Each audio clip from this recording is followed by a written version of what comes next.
So today, it's my pleasure to welcome you to this Marine Heatwaves workshop, which is a collaboration between the UWA Oceans Institute and the Minderoo Foundation. And my name is Nicole Jones, and I am not able to progress the slides, but that's fine. I can remember my name. I'm the Deputy Director. Yeah, I'm the Deputy Director of the Oceans Institute here at UWA. And it's not actually working on the keyboard either, which, oh, no, it did. There we go. We're right. We're in. So to begin with, I'd like to acknowledge that the University of Western Australia campus is situated on Noongar land, and that Noongar people remain the spiritual and cultural custodians of their land and continue to practice their values, languages, beliefs, and knowledge. So just to tell you a little bit about what the UWA Oceans Institute is, our institute is bringing together people across UWA who are from different schools and many different disciplines under one common vision to undertake research into the challenges that the ocean faces. And so today we're collaborating with the Minderoo Foundation, who also has very similar goals, to bring together a number of our experts from across UWA and also AIMS and CSIRO and Minderoo Foundation and beyond, in order to look at some of the marine heatwave physics and also biological response that occurred in particular this year. So to begin with, we've got two keynote speakers, well, actually a cluster of keynote speakers from Aqualink, who have been tracking heat waves worldwide. And so for this, we're going to turn over to Lyndon, who's going to share his screen. So I will expand this in a completely seamless way that may require Tina. That was very subtle. Rehearsed. Yeah. Which button do you press again? Okay. I'm so used to what Teams now. I will stop sharing our screen for now, and I'll allow. There Perfect. We go. That's the way to do it, everyone. So Linda and Zach, over to you. Okay. Hey everybody, good to be here today. I'm actually joined with Zach Johnson, who works with SOFAR. SOFAR is the buoy technology that we are deploying. Just a quick background on Aqualink and myself and my brother who started Aqualink. The two of us are serial entrepreneurs. We started a software company. After doing that for 8 years, we wanted something that could have an environmental impact, and then started a solar company. We started Solar City, grew it from 2 people to 17,000 employees, one of the largest solar companies in the world. Then after that, decided to really get into ocean and some of the ocean challenges we face, especially with heat waves, as this whole conference is about. The original idea of Aqualink came from a trip my brother did when he was working with the scientists to actually record the temperature on the reefs. And the process was to deploy little hobo loggers, which you may be familiar with. Dive, you drill a hole, install the hobo logger, come back 3 months or 6 months later, hope it's still there, recovery rate maybe 30 to 50%, and then you take it out, go back home, and then individually collect all this temperature settings. And so we thought, well, there's definitely a better way to do that. And that's when we started Aqualink. And we started with Drew Gray, who is the main person running it right now. He's a former autopilot software engineer from Tesla. And the whole purpose of Aqualink is we have a smart, and let me get into the sharing the screen. So we have a smart spotter buoy that we deploy. It then is moored at reef level, so you can capture the temperature at the bottom at the reef level and then at 1 meter of depth. The benefit of this, it gives real-time data, and so you can log on and see the real-time temperatures, how the heat wave is affecting the water, and then how the temperature differences occur at 1 meter or the bottom of the reef. And so it could be 1 to, I think we go as deep as 40 meters. Then let me just give you a quick overview of the site itself.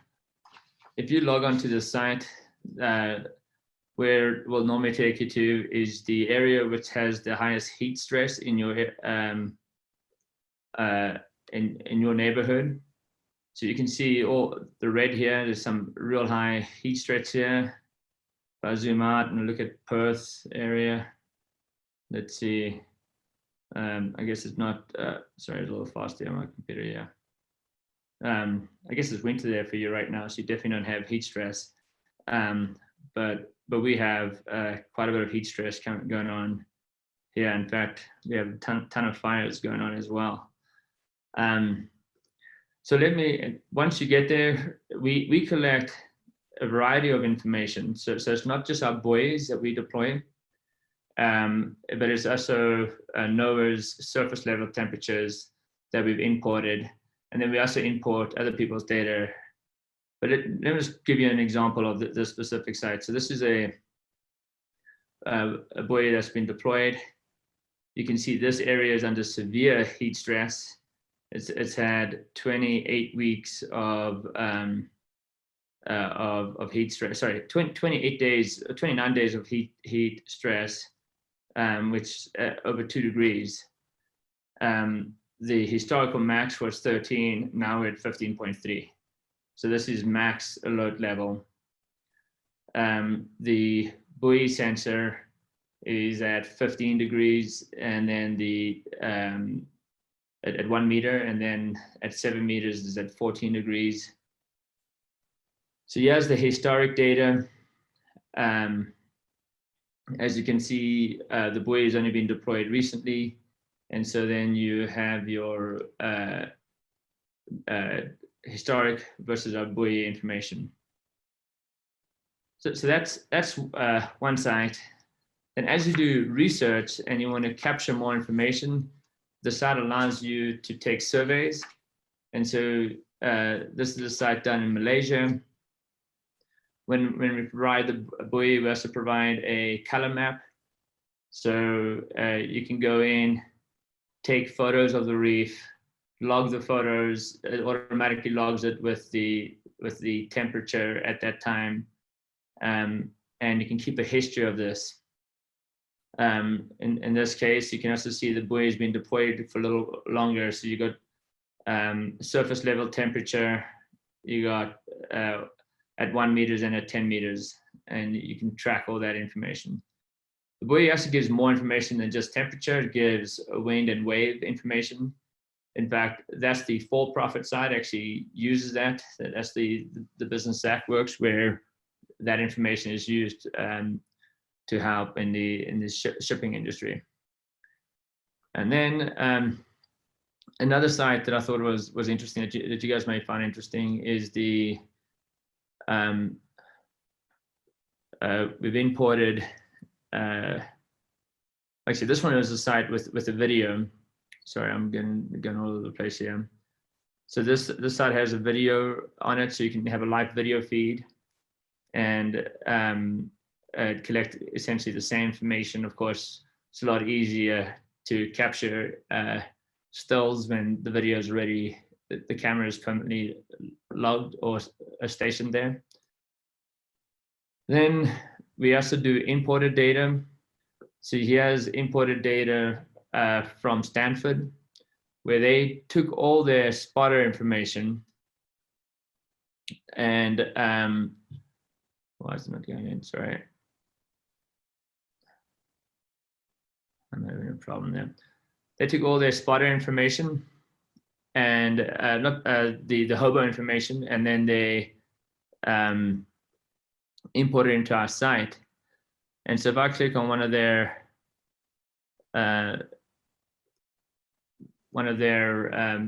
previous hobo loggers that they had, all that data will now be on our site.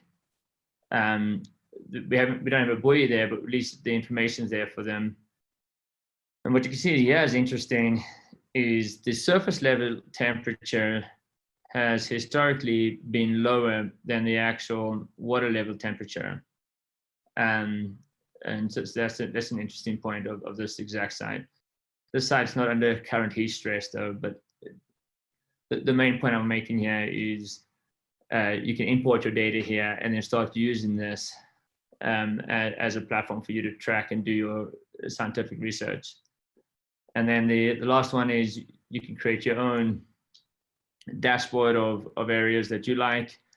And this one as an example is a reef at my brother's house and his logging information.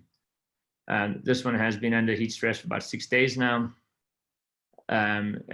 as the heat is definitely increasing here, and we're facing all these fire challenges. So the main purpose of the site is it's free. We created it so scientists can use it. We'd love feedback how people would like to see it improved. But the more people that use it, the more people that log the information, capture the reef information, the more powerful the tool starts becoming. And we've self-funded 150 buoys. Anyone's welcome to get buoys themselves. They cost about $6,500 or $7,000, and then you have that real-time information. I'm going to pause there to see if there's any questions.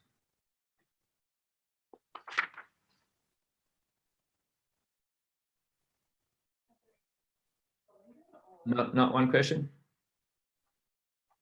You do have some time scheduled in there, Lyndon, at the end of both your and Claire's talks. Oh, okay, great. I'll wait for that.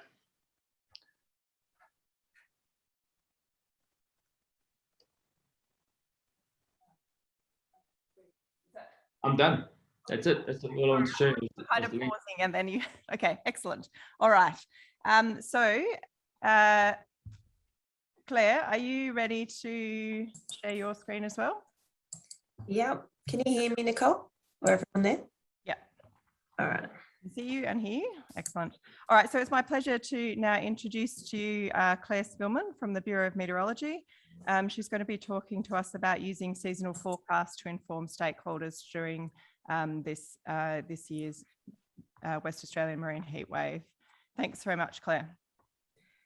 Thanks, Nicole. Hi, everyone. I'm in Melbourne and homeschooling, so just ignore any screaming in the background, just as you were. So today I'm going to talk about using the Bureau's seasonal forecast to inform stakeholders during the heat wave that happened earlier this year in WA.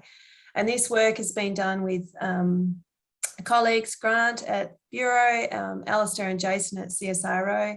And we've also been working with Jessica Benthusen and on Craig Steinberg on a lot of this work.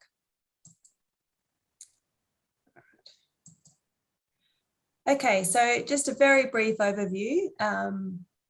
So in December last year and January this year, sea surface temperature anomalies were up to 2.5 to 3 degrees warmer than what you'd normally expect at this time of year on the WA coast.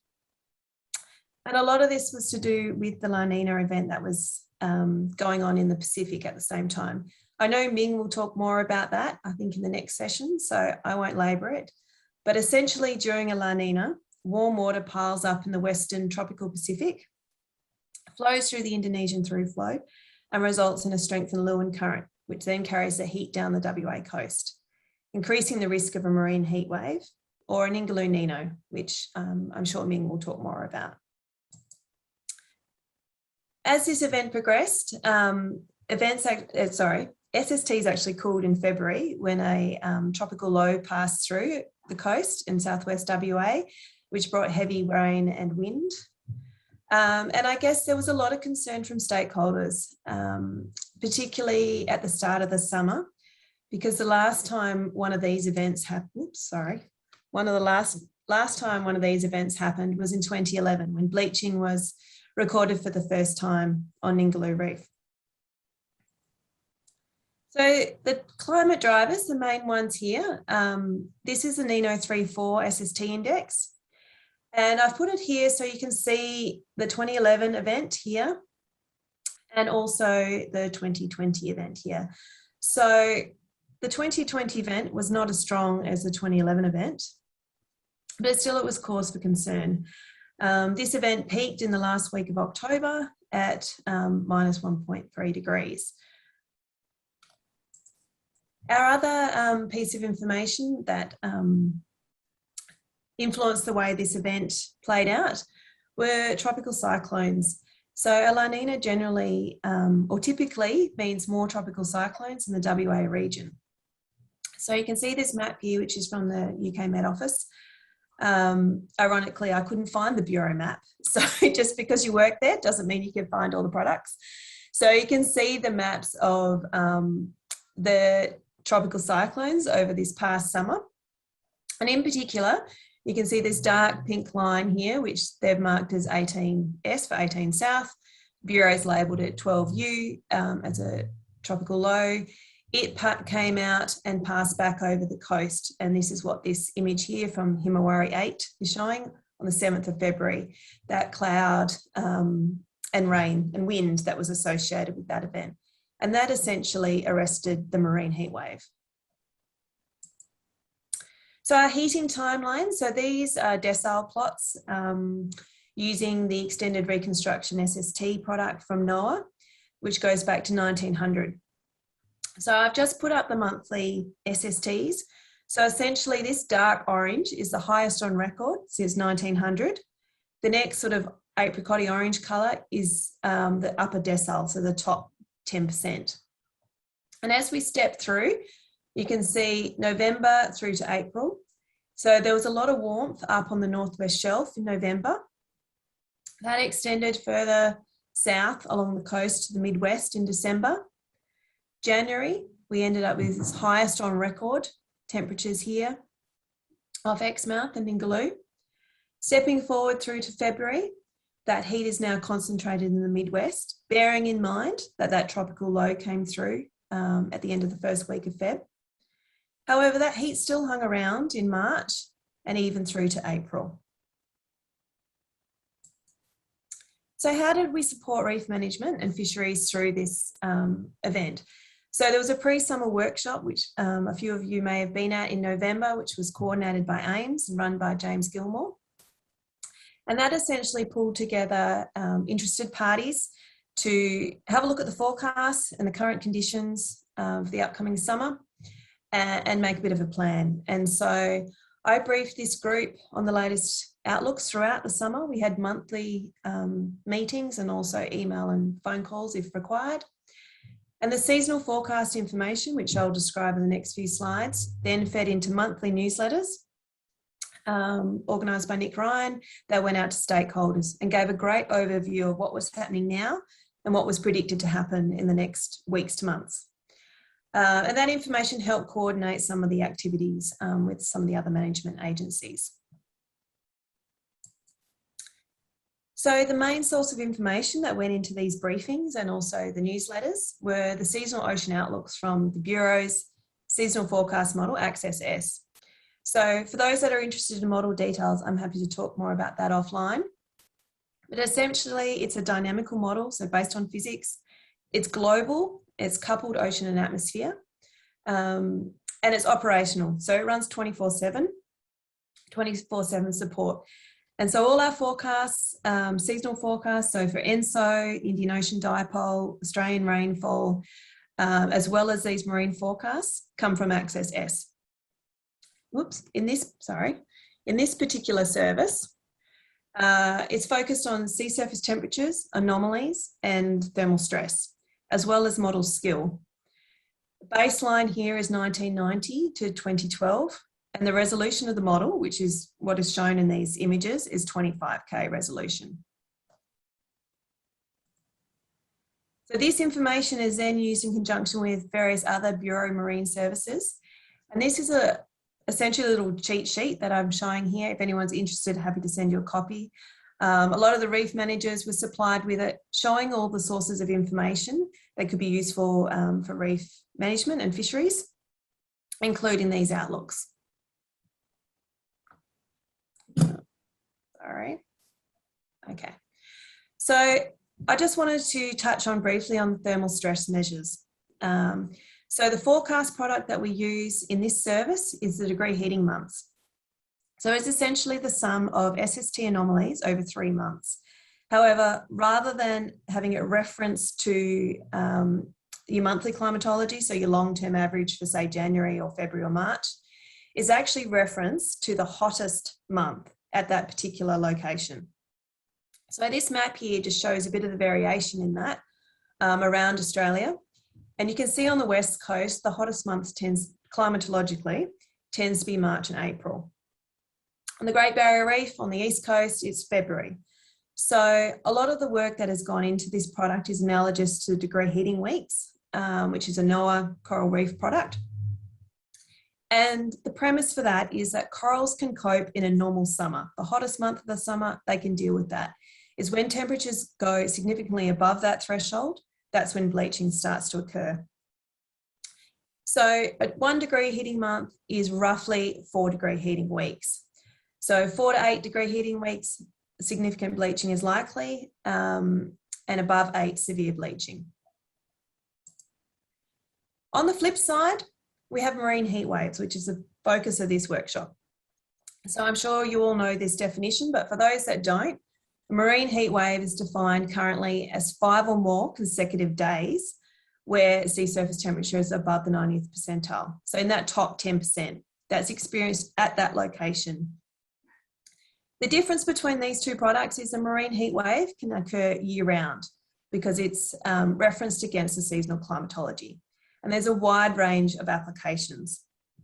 So degree heating months are very much a coral specific product. They are a proxy for marine heat waves, but they're tailored for bleaching. And here's 2 examples. So on the left, we've got the degree heating month forecast. This is an operational forecast. So it is an official Bureau forecast and is produced and supported 24/7. On the right, we've got a trial forecast product.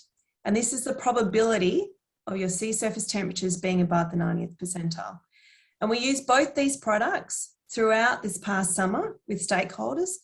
They both provide different information, and it was a really great way to see how the trial forecast could be used and what sort of information it was telling us that the degree heating months product wasn't telling us. So Nicole's hurry me up if I'm talking too long. I've lost track of when I started. So I'll just step through some of the products we looked at and how they did. So these are monthly SST anomalies. The far right 2 panels are what was observed. So the top row is for January, the bottom row is for February. And stepping across from the far left are the forecast. So this first panel here this is the forecast released at the end of October for January.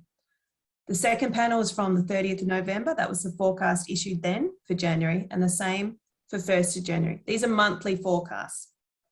Same for the bottom for February. So the model, or Access was predicting warm conditions down the WA coast up to 2 to 3 months ahead. As I said, the ENSO forecast also comes from Access, so it knows, or knows if you want to say it that way, that La Nina is going on in the Pacific. And so you can see the influence of that in the forecast. So in these forecasts, you can see the heat all the way down the coast. The model was predicting that.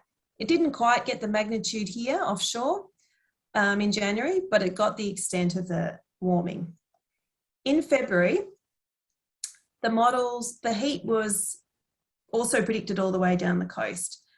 And where it wasn't actually observed in the monthly the monthly observations. And that is to do with that tropical low that came through. So I will show you in the next slide. We break it down to fortnightly forecasts, which we also provided in the briefings.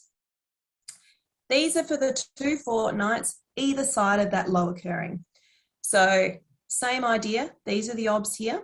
This top row is for the last week of January, first week of February, and the model forecast. So a couple of weeks out, it was saying, yep, it's going to be really hot all the way down the coast for this fortnight. At the start of the fortnight, it was saying really warm down the coast, and it actually did a good job of that forecast. For the following fortnight, the low has passed through, the heating is reduced. The forecast from the 25th of January didn't get that. Access cannot predict tropical cyclones or tropical lows. Those synoptic scale systems, it cannot predict those. So what has happened from the forecast from the 1st of January is saying it's still going to be hot. By the time the 9th of February came round, that low has passed through. It has cooled there's cooled waters here in the south of WA, and that information is now in the initial conditions of the model. So the model knows that cooling has happened and has then updated the forecast for the next fortnight accordingly. Looking over to our degree heating month forecast. So this is accumulated stress over 3 months. Again, the same, this is the obs here for February, March and April, and then model forecast getting closer and closer to the actual time. So the model was predicting really high degree heating months, so above 4, which is above 16 degree heating weeks from the central to the southern WA. That didn't eventuate, again, because it didn't know about that tropical low passing through. You did see some heat that hung around, and also up here off the further offshore, the northwest shelf here. This bottom panel shows the probability of a degree heating month above 1. So I won't get into how that's calculated, but if you're interested, let me know and I'm happy to explain offline. So this looked at all the model forecasts. We run 99 every day and see how many are predicting that there's going to be degree heating months above 1. This is what actually happened here, and you can see the model distribution is pretty good. We then swip over, so now we've looked at the coral bleaching product. We've now swapped over to our trial product, so as a proxy for marine heat wave. So this is looking at monthly SSTs. We haven't got to the daily timescale yet, which is the typical definition.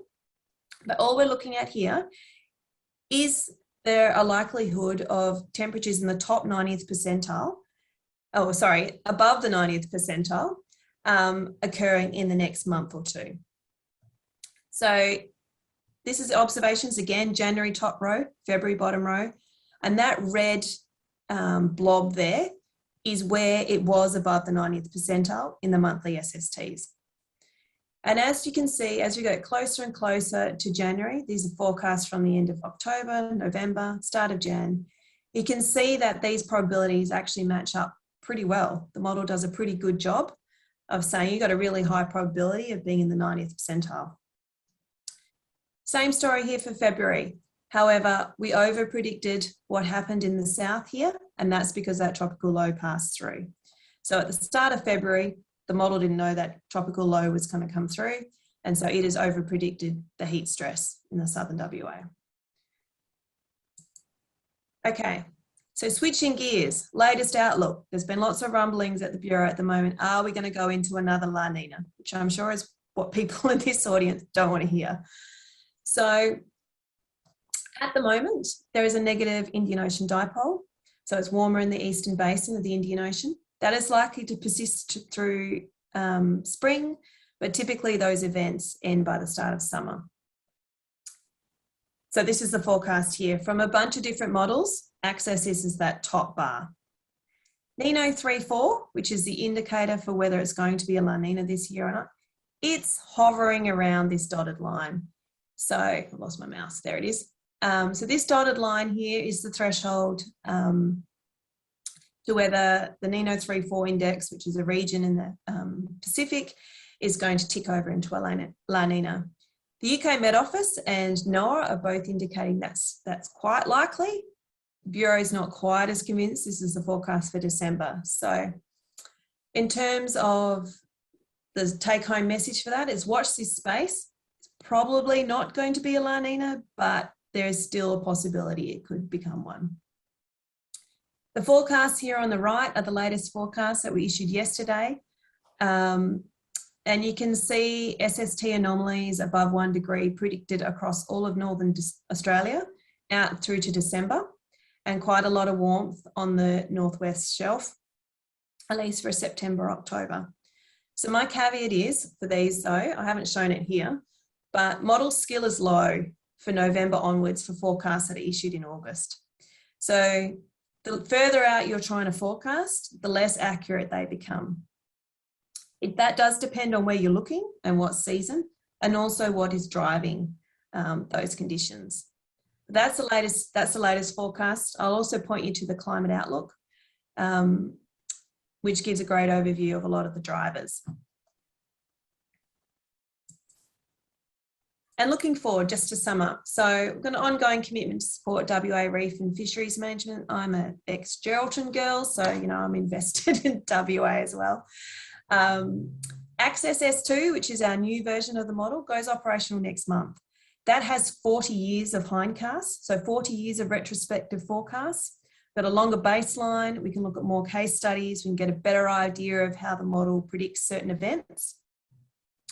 We also have a project with CSIRO looking at predicting marine heat waves and actually producing marine heat wave forecast products based on the current metric.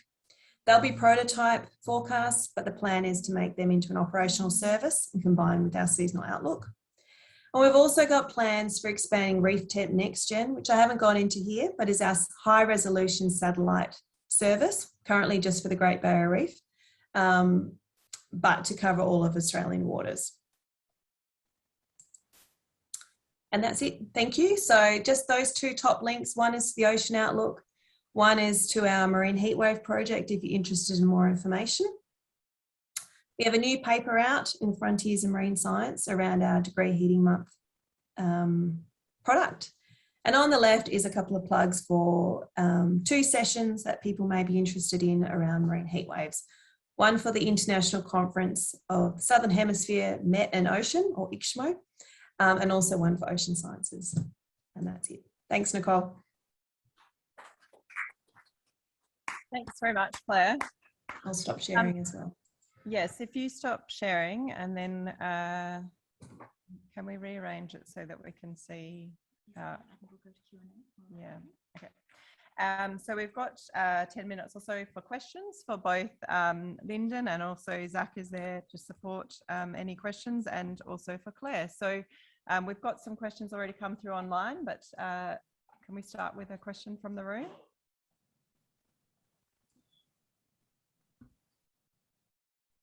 Thanks, Josh. Thanks, Michaela.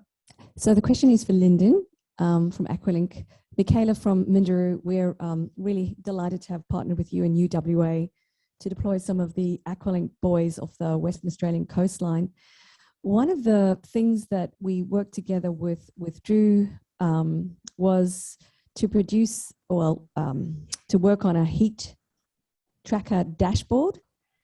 I was wondering if you could just let the audience know a little bit about that and the functionality.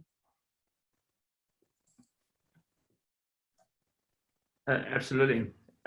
So we have that functionality with the heat tracker dashboard. I can show you again, I can walk you through it. That's good. If you guys can give me permission to share the screen.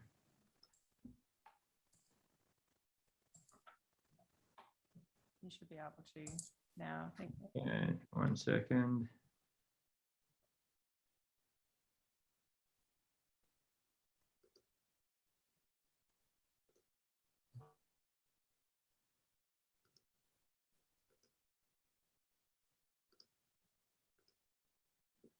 Okay, so if you go here,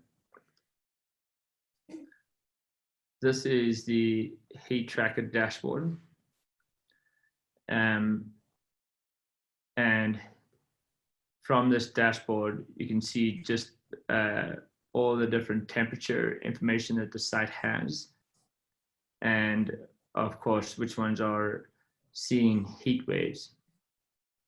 And of course, you can create your own dashboard as well on specific sites that you would need. But that information is right here, so you can just real time see the heat information. Now, of the actual buoys, you can over here just select sites where the buoys have been deployed and not NOAA data. And in this case, you can see here on the East Coast, there's a buoy there. You can go into detail on it. And its heat stress is only 4 days. So it's not so dramatic as the other one. Does that answer the question? Yeah, I think so. I guess one of the advantages of this website that we found, or that we were building on, is that you could pick and put buoys together, so you could select. And in our case, looking at the heat wave coming down the coastline, we could actually group the buoys for Western Australia and then look at them relatively in space and time to see how the event was unfolding over months. So I think that dashboard is a functionality that's just been added. Yes, absolutely, and we appreciate that feedback. So this is where a dashboard, you could create your own dashboard where you track all the buoys that you find important. And so it's actually a really easy feature. You just go to the whichever buoy that you want to do. Let's just go to this one as an example. And once you're there, you just click that button and it'll automatically add it to your dashboard. I'm just gonna cut in real quick. There's an excellent link to this, aqualink.org/tracker, and you can see the example that we worked through with Minderoo there, as well as some kind of teasers that demonstrate exactly what Lyndon's talking about. Yeah, you might just type it in there. Yeah, it's just tracker. Yeah, perfect. And this is an example of one of the subset of tools that we've created in conjunction with Minderoo. The intent here is that we really want to demonstrate the flexibility of the overall platform, and we happen to install this just in time to catch this heat wave. So it's a really good example, and we're hoping this year to do the same for a number of other environments and things like that. But if anybody in the audience is interested in kind of seeing how you can spin your own, this would be the page to check out. Great, thanks, Lyndon and Zach. I think we've got a question now online, which Josh is going to read out for us. Thanks, Lyndon, appreciate it. So the first question is for Claire. Does the Bureau of Meteorology consider the vertical structure of the temperature anomalies in the water column? And if so, at what resolution is the upper 50 meters? Okay, thanks for that. Yes, so it is a 3D model. For those who care about model details, it's based on NEMO. There are 75 vertical levels down to the ocean floor, and SST is essentially 1 meter, the top layer. So I forget how many off the top of my head there are in the upper 200 or 300 meters, but there's quite a few levels. As to whether we consider it, yes, absolutely. So the data assimilation, which is essentially sets up the initial conditions for the model to run, it is the best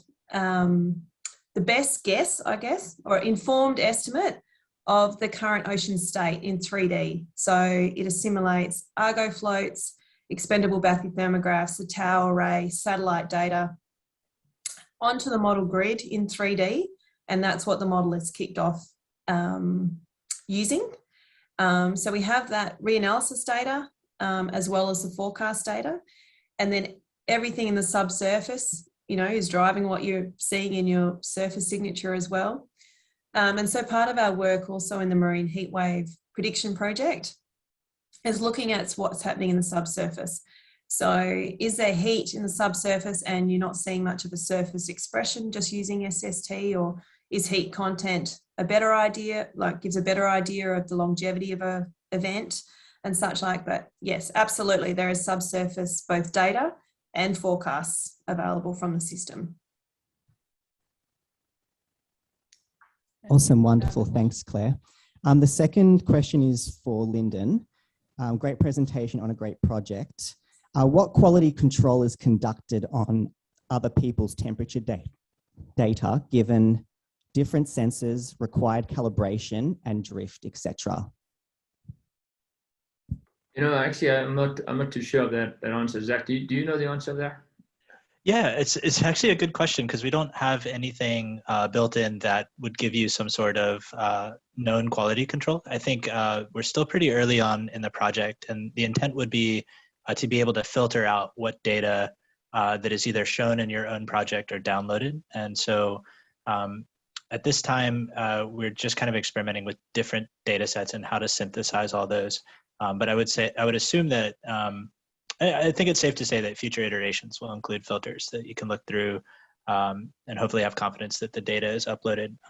One of the big challenges with working across groups and across different experience levels and trying to include citizen scientists and volunteers is maintaining high quality usable data. And that's just kind of one of the challenges that anybody in this space is running into. And I think as we move forward, we're looking to the community to help guide that discussion and kind of put some guide rails for us to see what they'd like to see. But hopefully there's a number of different filters that can be implemented by either type of sensor or type of group that is collected it, date range, that kind of thing that could help narrow it down to only get what you want to use. But that's a really, really good question. Thanks for bringing that up.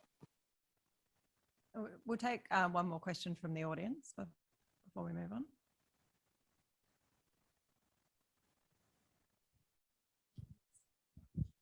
My question's for Claire. You mentioned about the access model not being able to capture the tropical lows. Is that because it's a purely oceanographic model as opposed to the atmospheric coupling not being able to capture those? So it's a fully coupled ocean and atmosphere model. It's just that they're really unpredictable. So even at the short weather timescales, there's not a lot of predictability in tropical cyclones. So there is work being done on the multi-week, so a couple of weeks out to seasonal timescale at looking at probability of more tropical cyclones, and that's where you look at ocean temperature and things that lead to cyclone genesis. But actually predicting where a cyclone is going to go is a really difficult scientific and technical problem, and it's just something that any seasonal model is not capable. No seasonal models are capable of doing at the moment.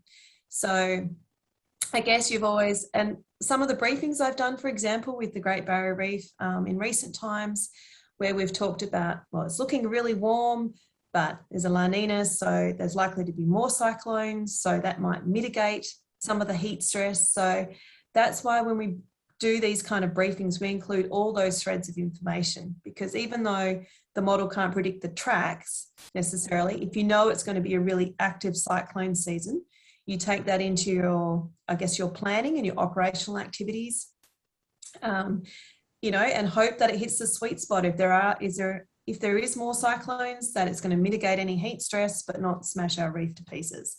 So I guess that's a long-winded answer to that question, but just puts it in context. I think that's why you pull all these threads of different information together, because you're not going to get a perfect cyclone track forecast from anything, basically. Thanks.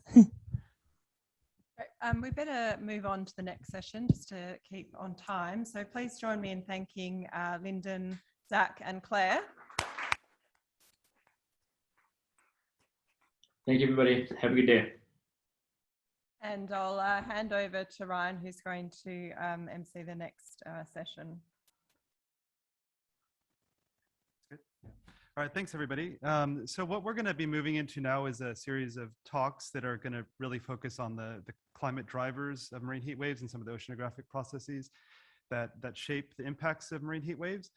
And you're going to see that there's talks that cover a variety of different scales from Ming, for example, we'll be talking about large scale drivers of climate drivers of marine heat waves, and also different approaches going from models to observational approaches. So I'll pass it over to Ming, who's going to talk about some of the large-scale drivers of marine heat waves. Importantly, it's sort of a good in the title that when we think about heat waves, what Ming is pointing out is there's also a lot of ecological impacts of cold spells as well. So I think that'll be kind of an interesting perspective of heat waves.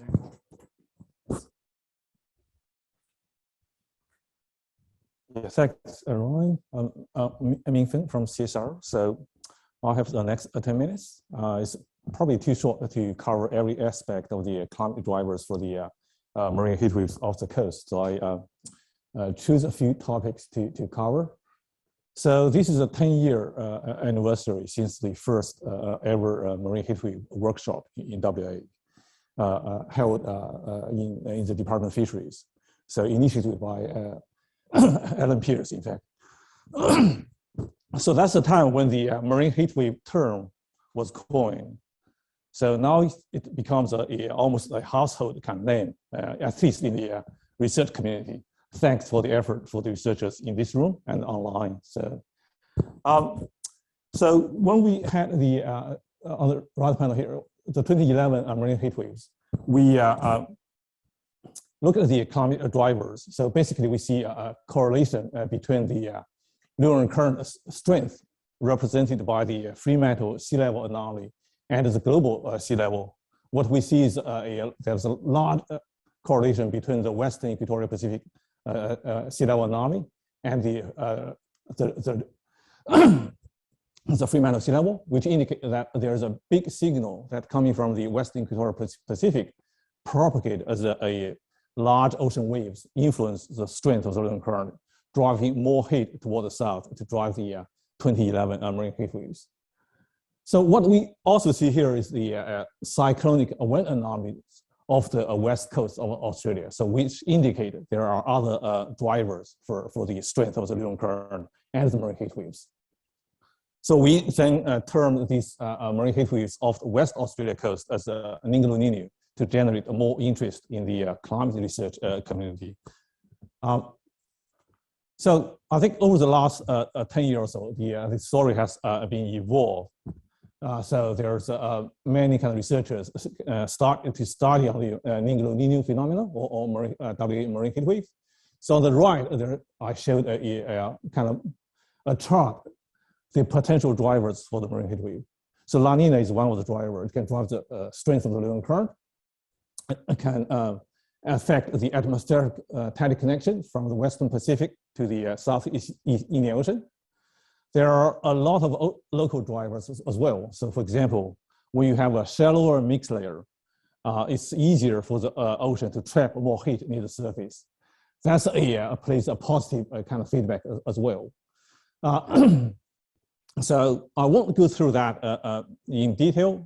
If you have interest, you can look through the our review paper published in a book chapter in the tropical and extropical air-sea interactions. I will cover a few recent papers. My work with Nick Caputi, Ronnie, and Mia, and a few people in fisheries and SARO on the cold spills over the last few years, and a new paper on the Ningaloo Four West SSC anomalies in the tropical Pacific. I think Claire covers the marine heat wave prediction well. So Brett Maloney had a paper on the predictability of the marine heat waves off the west coast as well. So I won't touch on that. So here is a very kind of brief observation. So this is derived from satellite data over the last 40 years. And to look at the top panel is the marine heat wave, so-called cumulative intensity, which is very similar to the degree heating weeks that Claire kind of mentioned. And at the bottom panel shows detected marine cold spells over the last 4 decades. So we can see that the 2011 event is the highest peak, the strongest and the most intense kind of marine heat waves over the last 4 decades. And the second peak is in 1999, which is a winter marine heat wave, in fact. Another observation we can see is that marine heat waves and cold spells kind of come in clusters. So we have quite a few years of heat sweeps, probably after the 1997 kind of El Nino from the 99 2000 kind of period. Then we had a cold wave, cold spell kind of period in the early 2000s. And the 2011 event also comes as a cluster. We have 2011, 12, and 13 consecutive kind of marine heat waves. And after that, WA coast got a relief from the few kind of cold spells from 2016, 15, 16 El Nino up to 2019 kind of weak El Nino. We had cold spells. And then we have a couple of marine heat waves in the previous year and in 2020 and 2021 Austral summer. So which is a relatively weak one. So what drives this aspect of the both the marine heat waves and the decadal kind of modulation, what we see in the last picture? So what I did is a correlation between the so-called Ninglo-Nino index or WA marine heat wave index and the Indo-Pacific SST anomalies.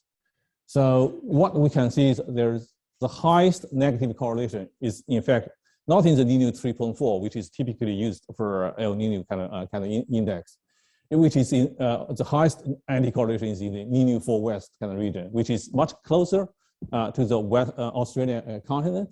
And that region, SST variability, not only affect the marine heat waves, but also can affect the rainfall patterns of the Australian continent as well. So what is Nino 4 West? So Nino 4 West is sit on the eastern edge of the Indo-Pacific warm pool, which is the warmest kind of warm water body in the world ocean. As indicated here is defined by 28 degree kind of Celsius contour. So there's a temperature gradient across the Nino 4 West kind of box. On the top panel there, you can see that there's a contrast between Nino 4 West and the Eastern Pacific El Nino in terms of the SST skewness variability. So in the East, I mean, there's a positive skewness, which means El Nino tend to have a stronger amplitude compared to La Nina. So as we all know. But in this region, the negative kind of skewness is more kind of strong. So which means cold anomalies in the Nino 4 West region is more prominent than the more muted kind of warm anomalies in this region, which because it's in the warm pool. So there's a temperature kind of cap, probably that limit how high the SST can go. So the negative skewness in this region, because of the anti-correlation between here and the Ninglo-Nino, so which means in the WA marine heat wave, we have more positive skewness. So the warm event tends to be stronger than more kind of moderate kind of cold spell kind of event. So how this works is through the, when you have a cold anomalies in the Nino 4 West region, it induce a strong kind of easterly wind anomalies and drive a stronger Indonesian surflow, which transport more heat from the Indian Pacific into the Indian Ocean, then lead on to the strengthening of the lunar current. Another aspect is there might be a tidal connection, which drives a cyclonic wind anomalies in the Southeast Indian Ocean, which further enhance the warming signal. So how that linked to the tropical cyclone activities during particular Ninglo-Nino years, we still need some further research. And this region might also hint for some of the decadal variabilities of marine heat wave and cold spells in the region, so which still lack of research in this domain.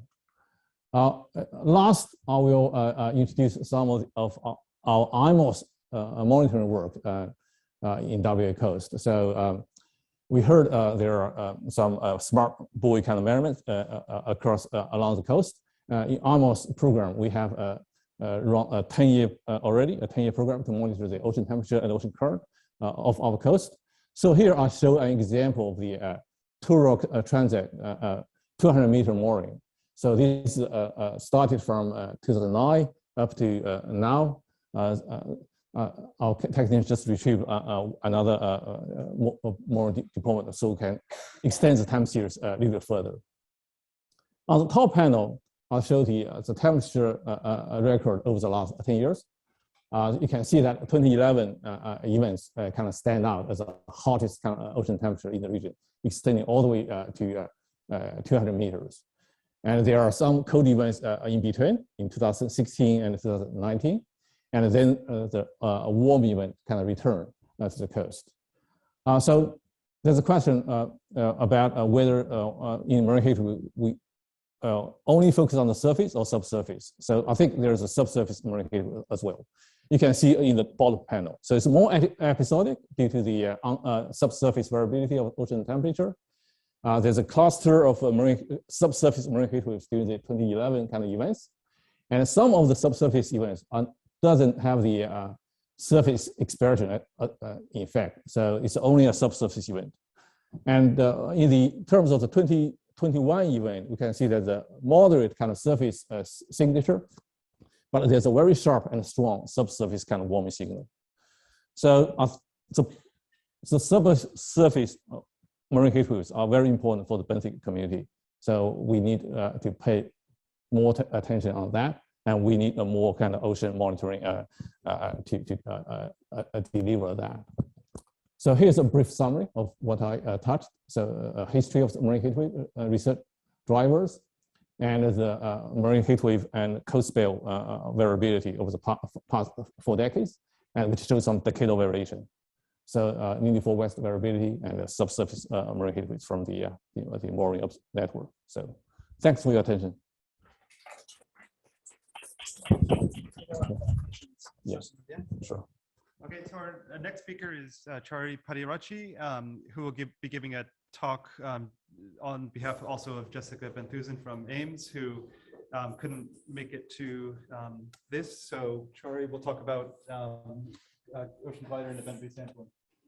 So far we've been looking a lot about the surface and temperatures. So the use of gliders actually gives you the subsurface, but also not only temperature, but a range of other parameters as well that I will explain to you. So I'm going to talk a little bit about 2011 in general, as well as the 2021 heat waves. So again, Jessica, I will explain to later, and also on behalf of what is called the IMOS event-based sub-facility.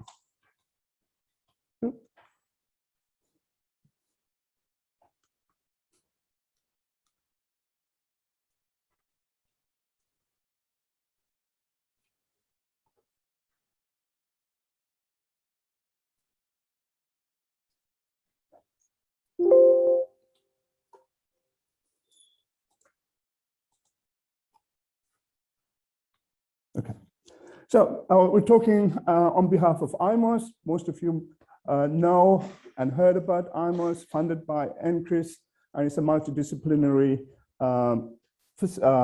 approach to enhance the observations. And the whole idea that we want to do is to collect sustained data over years and seasons. And at that time, we can actually do some targeting systems.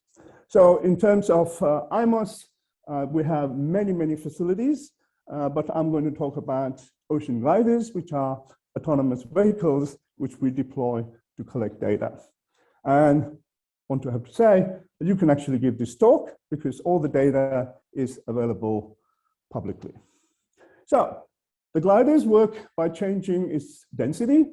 So it makes the vehicle more dense than the surrounding water. It will sink. The fins will basically give it a forward momentum. When it gets to the bottom, it changes and it will rise. And then the little engine, this piston here, basically moves back and forth. That's what gives you the changing volume and the density. So we collect CTD, conductivity, temperature, and depth. We have optical backscatter systems, chlorophyll, CDOM, dissolved oxygen, downwelling light, and also we get the depth mean velocities. So not only temperature that we are measuring through the surface and the subsurface. And we deploy all around Australia in challenging places such as GPR and different places. So basically the glider goes up and down, and when it comes to the surface, it transmits, makes a phone call, and through satellite allows us to get the data, and then this data is available real time on the right-hand side on websites and the real data.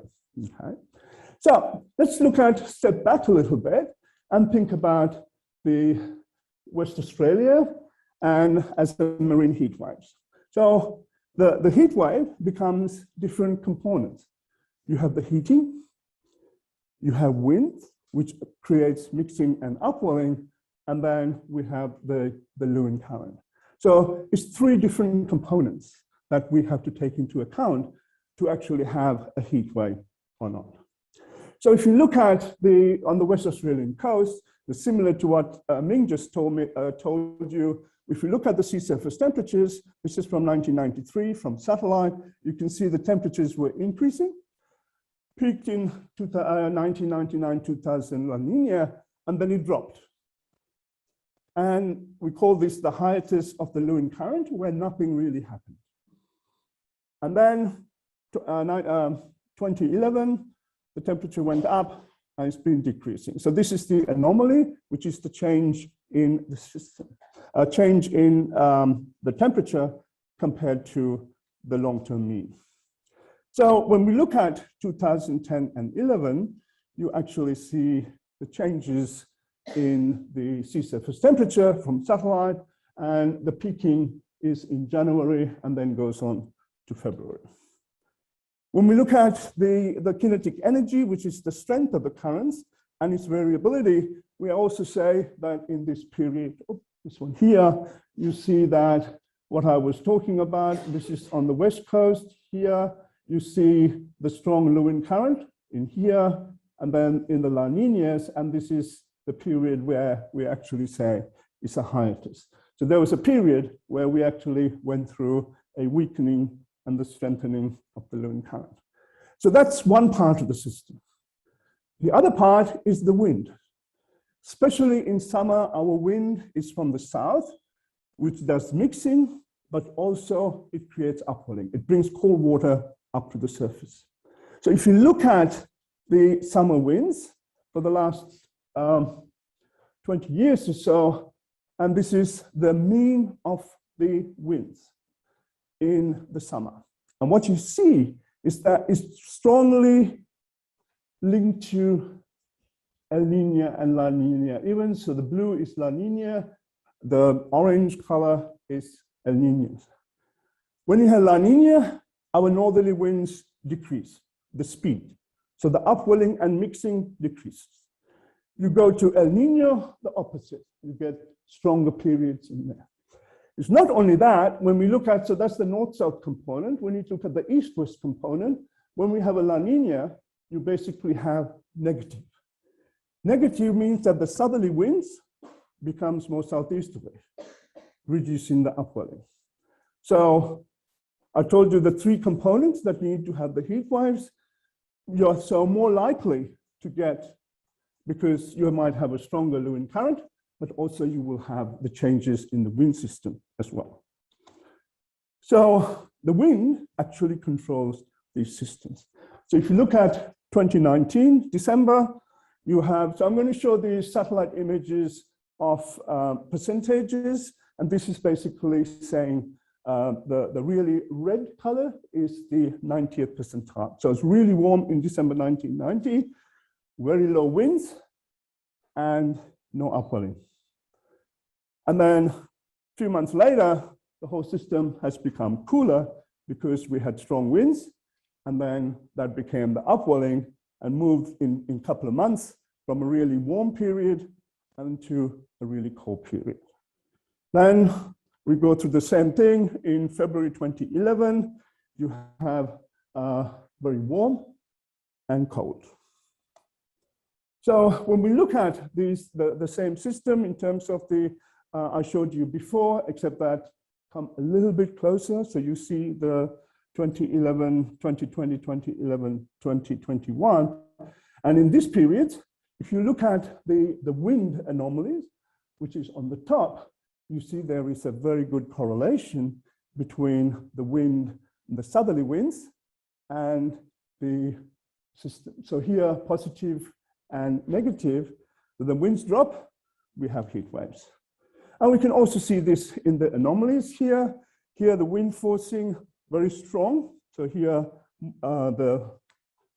this one is saying stronger than normal.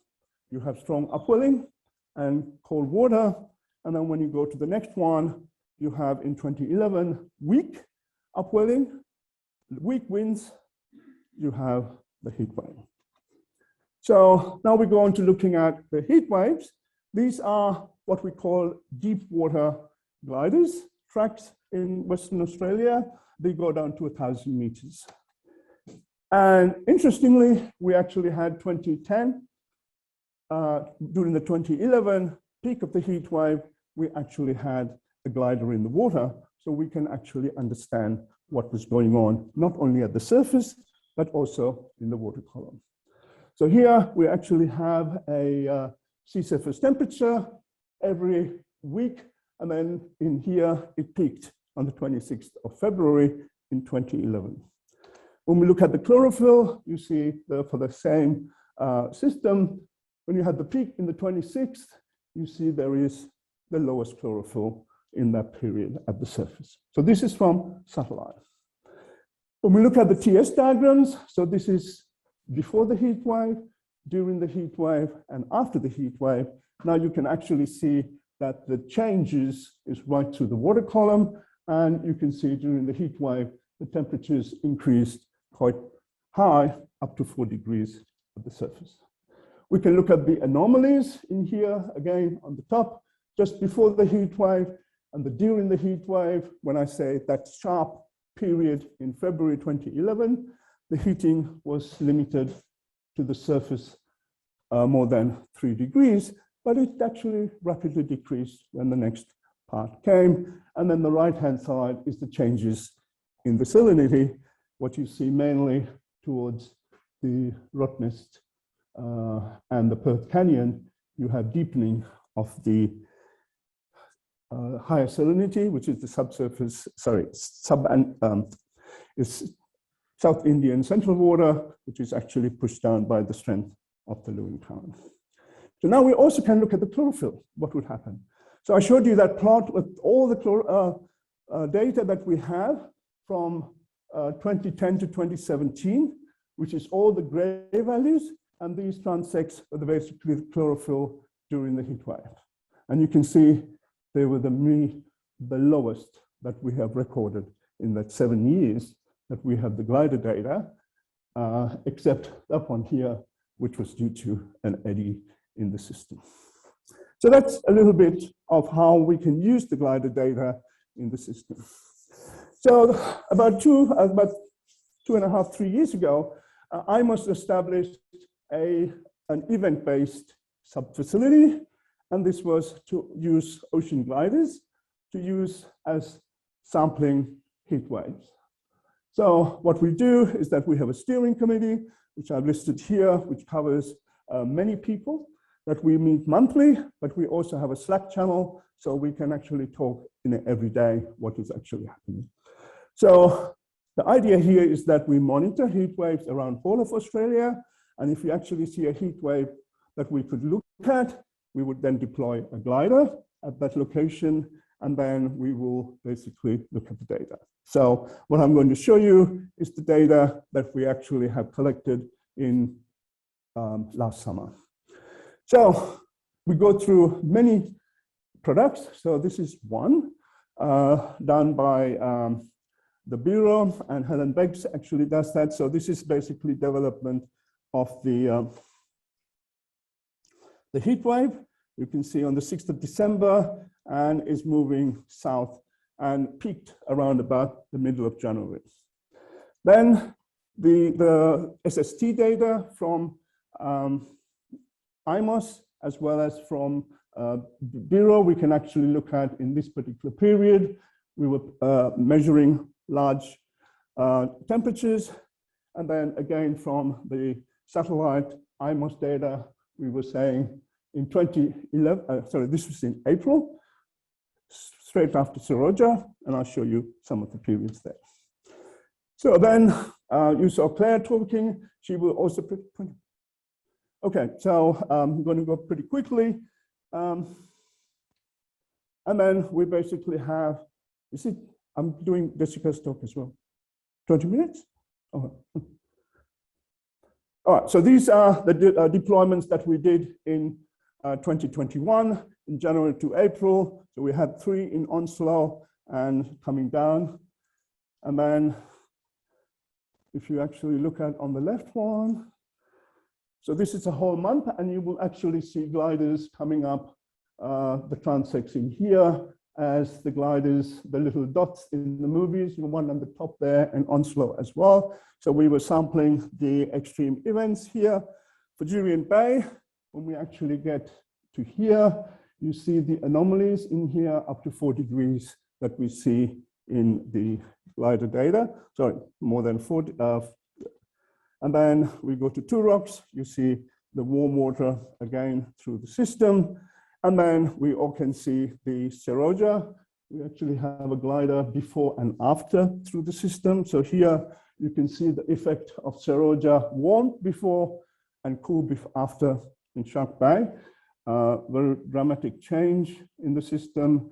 And then we can also look at how you have the warm temperatures through the subsurface extending down to 200 meters. So the black lines are climatology. The blue is what the glider is measuring as it's going through. So the heating in this period was small, but it was going higher as well. So again, we had the Seroja, and then summarizing, the winds are really the important thing that control the heat waves. If you actually think about it,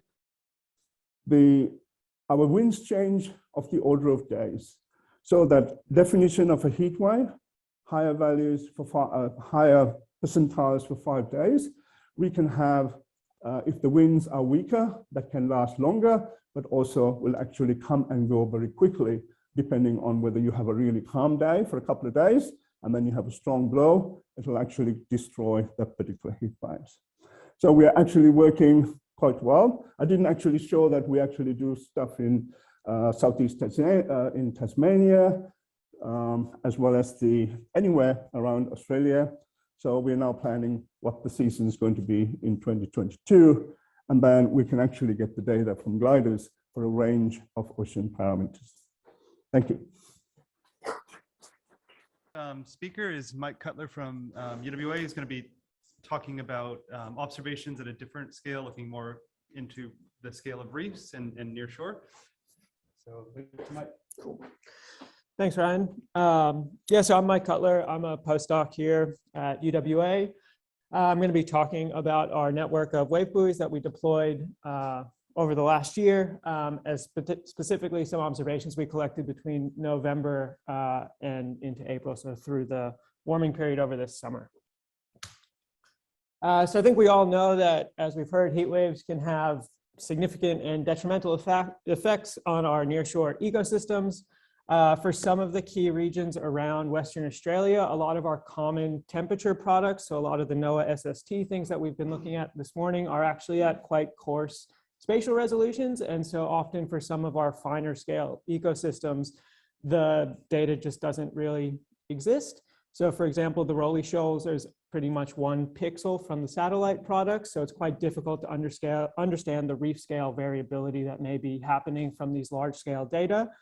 And then also, as Lyndon and the guys from SOFAR and Aqualink pointed out, a lot of our common sampling techniques rely on deploying loggers, hoping they capture the data, going back, finding them after some time lag, and then looking at the data. So there is some limitation with the looking at real time.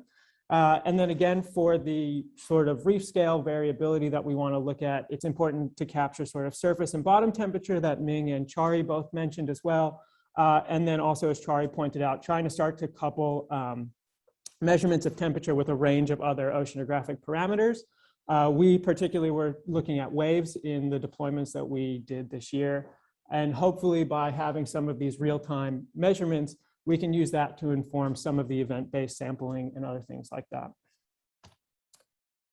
So we got a great overview from the guys back in San Francisco this morning about the wave buoys that we've been using. We are using their standard spotter, which you can see in the top left, that nice big yellow thing, as well as their smart moorings. So this is an example of the smart mooring, which integrates waves with the wave buoy, as well as 2 temperature sensors, one that's in about the upper 1 meter of the water column, and then one that is some distance off the seabed.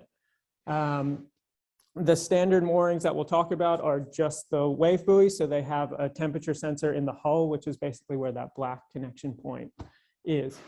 A lot of the work that we did over the last year that we're talking about today was part of the IMOS New Technology Proving Program. So that is actually looking at how we can implement these low-cost wave buoys into sort of our nearshore coastal observations. The smart moorings were contributed via the Aqualink program, which was great. And then some other data we'll talk about was we looked at attaching hobos directly to the smart moorings to try to see how they compare to our common measurement techniques. This is just a quick video of our deployment. That's Mermaid Reef at the Rolly Shoals. This is some examples sped up of Camille and I deploying a bunch of our wave buoys. That's pretty much 700 kilometers. So we deployed 8 wave buoys between Exmouth and the Rolly Shoals over 1 week. So 700-ish Ks 1 week down to 20 seconds for 8 buoys. That was part of a larger effort with a range of partners to deploy almost 15 buoys along the entire WA coast. So at its peak, this is what our spatial distribution of buoys looked like. We have buoys down on the south coast associated with our wave energy research program. So we have some in King George Sound and Torbay on the west side. We have our ongoing test site at Hillary's. We had one at the Abrolhos, Shark Bay, Coral Bay, and as you can see, all the way up the coast. And then one of our new tech proving sites was off Darwin and Goodrich Bank. So the smart moorings are controlled by Aqualink. So they sample every 2, or they transmit data every 2 hours. When you get that 2-hourly update, you get the most recent 1 hour of waves, as well as 10-minute temperature measurements throughout that whole period.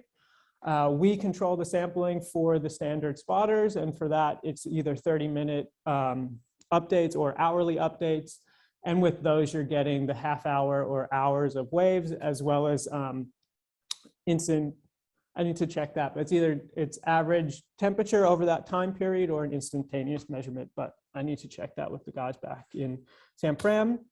All of the data was coming to our WA Waves website, which you can see an example here. This has had a whole heap of updates recently and has been a whole lot of work over the last 6 months. Go check it out. The data is free to download. We have some new features where you can see our live buoys in yellow. So these are the ones currently deployed, as well as our historical ones, which you can kind of see coming up in gray. If you click on one of the gray buoys, it'll give you a little pop-up. You can download the archive that we have as a CSV.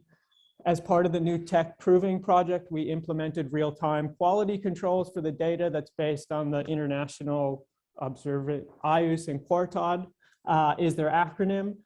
So this has some quality control applied to it. And as does the real-time data that's displayed. And so just looking at one of the panels for Clerk Reef, so again, up at the Rolly Shoals, you can see the wave height in blue, the wave direction and period shown by the arrows, and then our surface and bottom temperature. You can toggle any of those parameters on or off just by clicking on their name in the top of the panel. So if you only want to look at waves, you can just turn everything else off, or vice versa for temperature. And then you can set the date range that you're interested in and hit the export data button, and that'll just give you all the data as a CSV. Lyndon and Zach went through the Aqualink page, but just wanted to point this out that the 8 buoys that were supported by Aqualink, all of that data is available on their website as well. Bustleton Jetty actually has their own Aqualink mooring, and we've been helping them and hosting their data on WA Waves, but this is just what their site looks like.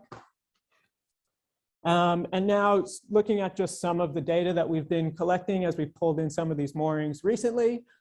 This is just comparison of hobos that were taped to the temperature sensors on the smart moorings at Hillary's and at our site in the Montebello Islands. Generally seeing quite good comparison between the two data sets. Some of that scatter in the Montebellos is related to this difference here, which was when the bottom hobo broke off its attachment and started drifting up and down the mooring. We also compared with the NOAA 5K product. So just looking at some of the common temperature measurement techniques that I know a lot of us are using and how these buoys compare to those. Generally, we're seeing quite good agreement. Obviously, some discrepancies between the NOAA satellite product and the in situ measurements that I think we might expect, but just highlighting some of the value of having these observations in situ in the sort of the near shore coastal waters. And just pointing out as well, you can see that the ramp up through November and December and January that's been talked about previously, and then all of the buoys from Dampier to Tanabity capturing that drop off in February with the passage of that low pressure system. Some other cool stuff was having 2 of the smart moorings, so surface and bottom temperature, outside and inside at the Rolly Shoals. This was a lot of work that was prompted by Camille's PhD that's looking at the oceanography and temperature variability at the Rolly Shoals.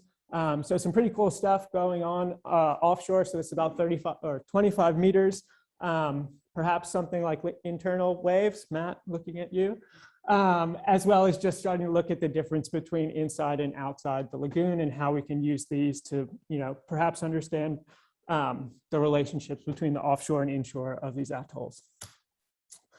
The other cool thing that got me really excited in April was when TC Saroja came down the coast. We had a whole suite of buoys in the water monitoring. One of ours, which you can see, was sitting upright in the heart of it off the northwest. That was our free drifting buoy, which happened to be straight in the middle of the 2 systems as they sort of danced around each other. The 2D spectra is quite rare to get for the direct passage of a cyclone. So we actually got that for all 4 of our buoys, which was really exciting. And then we started looking at what the surface and bottom temperature was doing during that storm. Didn't quite see some of the immediate cooling that we may have expected from what's been reported for cyclones on reefs, but yeah, it was still really interesting to capture all of that, as well as sort of a big 5-meter event as it went through the guts of Shark Bay. And so all that data is, again, available on WA Waves. If you're interested in the 2D spectra, I'm happy to share that as well. And so moving away from the buoys, I just wanted to highlight quickly some other work that was, again, opportunistic sampling that was led by Adi and Shannon, who are PhD students. This was focused in Exmouth Gulf. It's a turbid environment, and both of their PhDs are looking at the reef systems in Exmouth Gulf. One of the big hypotheses is that sort of turbid environments can actually provide protection from bleaching because the increased turbidity will scatter some of the light. I think if anyone, thanks, Adi. And so Adi and Shannon were up during the time, which gave them great opportunity to do sort of during, after, and then they've got another survey coming up. They sampled a longer turbidity gradient. So they went from Bundigi and then out into the Gulf and looked at Eva, Somerville, and Fly. Initial observations showed about 15% bleaching.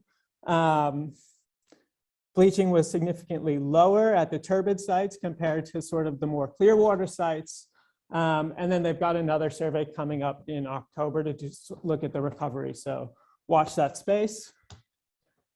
And then finally, deploying and maintaining something like 15 buoys along the entire length of the WA coastline requires a whole lot of collaboration and coordination. I hope I didn't forget anybody, but if I did, I'm very sorry. And yeah, I think that's about it. Thanks.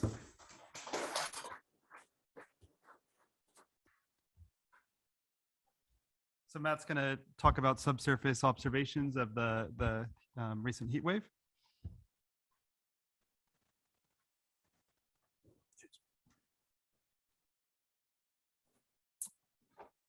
Yeah, good morning, everyone. Yeah, so today I was going to present some of the IMOS mooring data from the Northwest Shelf and looking what's actually happening beneath the surface during the 2021 heat wave.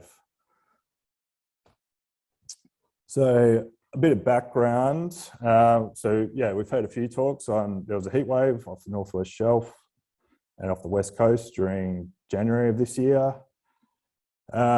Just point out that summer of last year as well was anomalously warm, although it wasn't formally identified as a heat wave using the Hobday criteria, where it's looking at sea surface temperature anomalies above some threshold.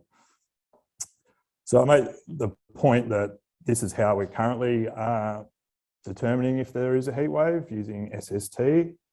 However, we do care about what's happening beneath the surface, as Ming alluded to. So there's questions about how we actually characterize and identify the subsurface heat waves. Questions about how deep do these surface heat waves actually extend, because that affects different habitats. And based on the surface heat wave, can we actually predict what's happening beneath the surface? So trying to answer some of those questions in this 10-minute talk.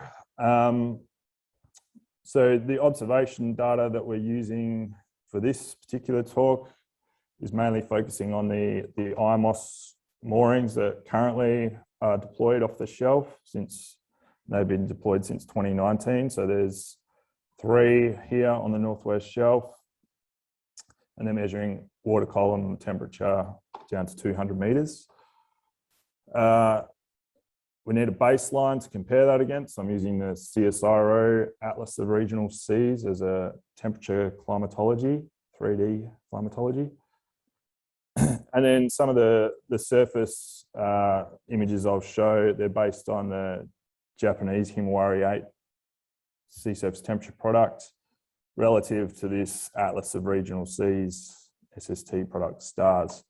So on the right, I'm just showing the temperature anomaly calculated from the JAXA SST minus stars for January. And you can see around this Barrow Island IMOS mooring, there was a anomalously warm event, so 2.5 degrees above background on average.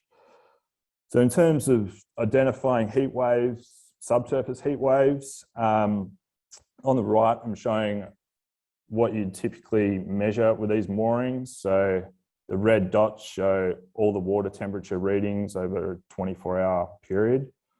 You can see at depth it jumps around a lot more. So there's internal waves causing this variability. And we're sort of interested in the background temperature profile to try and determine the heat wave. The problem with identifying heat waves through water column temperature is that temperature varies with depth. And so we want a single metric to try and summarize what's going on. So we can choose a bunch of different properties. So things like mixed layer depth, thermocline, strength, depth, thickness, or even depth of a particular isotherm. So you might be interested in how deep the 20-degree isotherm is, for example. But the metric I'll present is the ocean heat content. So this is an integrated measure of the total heat stored in the upper ocean. And the particular flavor of that heat content I'll use is the heat above 26 degrees Celsius. So you can think of that as useful heat that we care about. So we don't care about heat down to minus 273 Celsius, for example. So basically what we're doing is we're taking all the temperature in this box, or the area in this box, and multiplying it by the water density and the specific heat to give a single metric of heat stored in the upper ocean. So now I'll run through the results from the 3 moorings. So I'll show you 3 panels. Top one is the SST measured from the JAXA as the dots, and then the climatology underneath that in the blue. And we're showing data throughout this IMOS mooring record, so from August 2019 through to May of this year. The second panel is this ocean heat content metric. So that's the red is the one derived from the moorings, and then the dotted line is the climatological prediction of that. So yeah, you can see in both of these, there's the seasonal cycle in both sea surface temperature and ocean heat content. The bottom is actually the reconstructed background temperature over that time period. So temperature isotherms at 1 degree increments. 2 isotherms I'll point out is the 26 degree isotherm. So that's where I'm integrating down to. So everything stored above that line is what's going into this red line. And the other one of interest is a 20 degree isotherm, and that's often used as a proxy for thermocline depth in the ocean. So yeah, you can see that the 26 degree isotherm sort of jumps around with the seasonal heating and cooling. This 20 degree isotherm is more stable, but you can see there's sort of a downward trend over this period when the heat waves increased. So moving to the next site, so Rolly Shoals. You can see there's a lot of anomalously warm events in SST. January 2021 wasn't particularly warm there.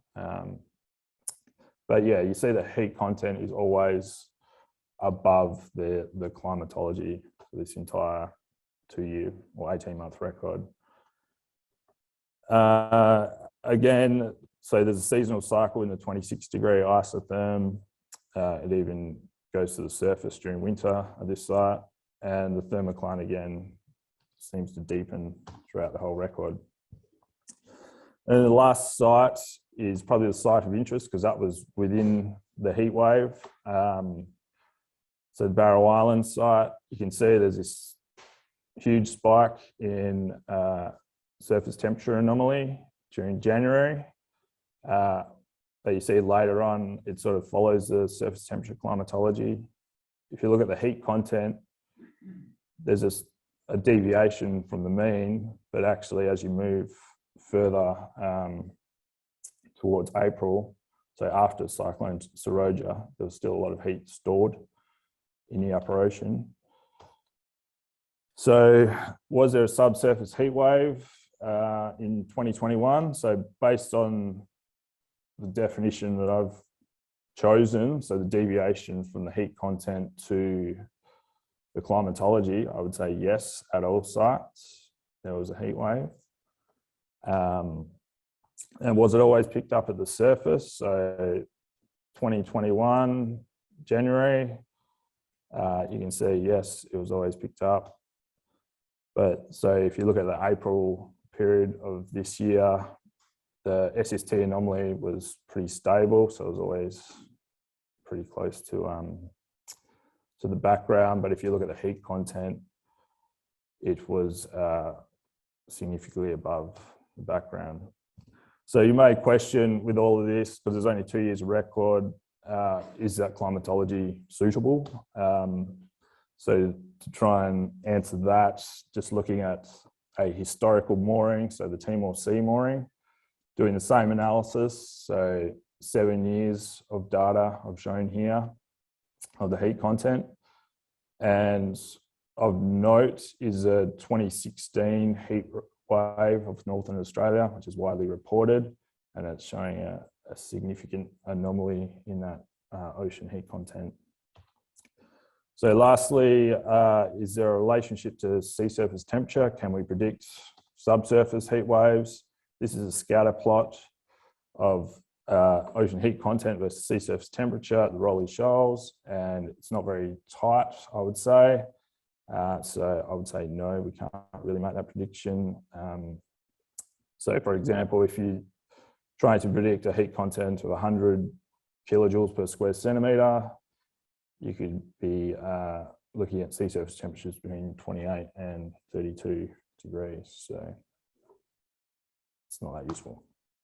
So to summarise, so the Jan 21 surface heat wave did not contain the highest ocean heat content. The ocean heat content actually built later on in the year. And the anomalous ocean heat content relative to this CARS climatology were present in both 2020 and 2021. So to go back to some of those questions that I sort of laid out at the start. So how do we characterize these heat waves? Well, I would say this ocean heat content metric is one of the least ambiguous metrics, and it's relatively easy to measure. Things like mixed layer depth can be quite tricky to measure, particularly with moorings. And to make these more formal identifications of heat waves, so using these threshold criteria, we need probability distributions of subsurface temperature. And we presently don't have that based on the available data. Well, that product hasn't been produced. There's also questions of which depth you choose if you're applying these subsurface criteria. How deep these heat waves extend, well, we need to apply this the surface temperature threshold criteria to different water depths, which I haven't done here. And is the subsurface salinity tightly coupled? And I would say to that, no. The ocean dynamics are important in this process to try and make these predictions. So things like advection and mixing and so on. And yeah, the subsurface measurements are important for identifying what's going on, obviously. So I'll just acknowledge the TIDE ARC Research Hub, who funds me, where we're trying to understand extreme ocean processes and the implications on offshore infrastructure. And also IMOS that allows people like me to do armchair oceanography. So thank you. So I'm sure there's a lot of questions. Feel free to raise your hand, or I guess there'll be some online questions as well. We could run around with the microphone. Okay. I don't really mind who answers, so maybe you've all got slightly different takes on it. We've got some, I guess, background on how this last summer's marine heat wave compared to 2010-11, but I guess there's many angles to that. Does one of you just, I guess, want to get or provide some sort of comparison between the years as to the, I guess, the intensity, the duration, and the potential impacts of the different events? Anybody? Well, I'm going to have a go. I mean, as I said, one of the things is that. And Is that one? Okay. 2011 again was, in all of the heat waves, each one is unique because each one has a different combination. So 2011 was unique. That is never happened in the last 100 years. Of what we have the sea level record was there was an unusual strengthening of the Lewin current in January and February. So that brought a lot, normally the Lewin current will strengthen in April, May, but in 2011, there was a double peak.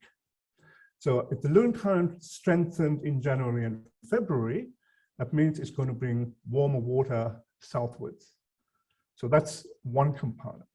And then as I showed you in some of my plots, the winds were calm. There was no upwelling. And then there was also the, but again, in March, I can't remember, but there was also a lot of cyclones. So 2011, we have one of the biggest cyclones we had with Bianca, which is a 5. And that didn't really have much effect because the effect of that strengthening of the Lewin current was higher. So that's 2011. Now, when we look at 2021, the Lewin current didn't strengthen. Our sea levels are so low, right? Although it's a La Nina, we would expect the sea levels to be high even now, but it's nothing. We've had lots of storms, but the sea level has been low. So the Lewin current is weak. The winds was not weak for a longer period. So that's what basically we know by comparing that wind and thing. But it's also a feedback, because if you have an El Nino, you have stronger winds as well. So they're also connected to a certain extent, both from the atmosphere in terms of upwelling and mixing, as well as the strength of the Lewin current. But that 2011 was a very unusual period, because when you look at only in the 100 years of Fremantle record, It's the only year we had a double peak. So it hasn't happened in 100 years. Or more, 120 actually. Okay, maybe. Yeah, I think the Holiday definition allows you to compare different events. So if you, I think Mia should have all the numbers. She calculated the time series over the last 40 years and then captured each event and how they last and how strong they are. I think I have a figure shows the cumulative intensity. I think which indicate that the 2011 events is longer and more intense compared to the 2021 event, which is much shorter and less intense. Also, I mean, as Charlie said, there's a strong kind of subsurface signal in the 2011 events, and probably that's less. Although it's not small, it's 2 degrees above the normal. It's still kind of a relatively weak event in terms of the Holiday definition. So yeah, we can show the slide. I mean, share the slide with you. But the other thing also is that remember 2011, 2012, 2013, it carried on. If you look at my anomalies, it was carried on. So Claire was saying it may go to a La Nina, but for next year as well, but I don't think it's going to be as strong. So you have this big heat and has to go somewhere and dissipate. So it took a long time, few years, for it to actually dissipate too. Other questions from the audience? Yeah, Thomas. Thank you very much. I've got a question for Mike. I was surprised to see that you have no loggers essentially between Shark Bay and Perth on any coastal sites. Now, this region is a massively interesting region for various biogeographical reasons. It's been one of the most heavily impacted regions probably in the world by marine heat waves. It is a massively socioeconomically important region. Why have you not got any loggers on the coast? That would be a resource limitation at the time. We have extra buoys now. If next time you're sampling a jury and you want to put one out. Maybe you don't need so many up in the Exmouth area. Maybe, yeah. I mean, I should say that work had, I mean, essentially zero funding. It was the 5 Aqualink buoys that were also contributed were directly related to Camille's PhD at the Rolly Shoals. So linking them with Aqualink to the reefs that they were promised for was also a high priority in why those ones all ended up in the Northwest. But yeah, it is an obvious gap. I mean, we had the one at the Abrolhos that unfortunately had mooring issues, so only lasted for about a month. But as we've been getting all of these back, we're looking at redeployments, and sort of that North Perth to Abrolhos area jury is somewhere that I'd like to target moving forward for sure. So, any other questions? I'll have one from Matt. Are there cases where you would not see a surface, like think that there is a heat wave happening, but there's a subsurface heat wave that's not being, anticipated? And are there certain conditions? What's that? Yeah, are there conditions where you would actually see, like, what are the conditions that would cause those? Well, I mean, the subsurface heat wave that was observed was due to that deepened thermocline from, so I guess that's across the whole Indian Ocean, is my understanding. So this Indian Ocean dipole is also creating that deepened thermocline. But yeah, so if you get an event like a cyclone coming through and wipes out the surface few meters of heat, you're still going to be left with that residual heat in the subsurface. And yeah, there's a lot of energy stored. Yeah. So it's pretty hard to wipe out just with storms.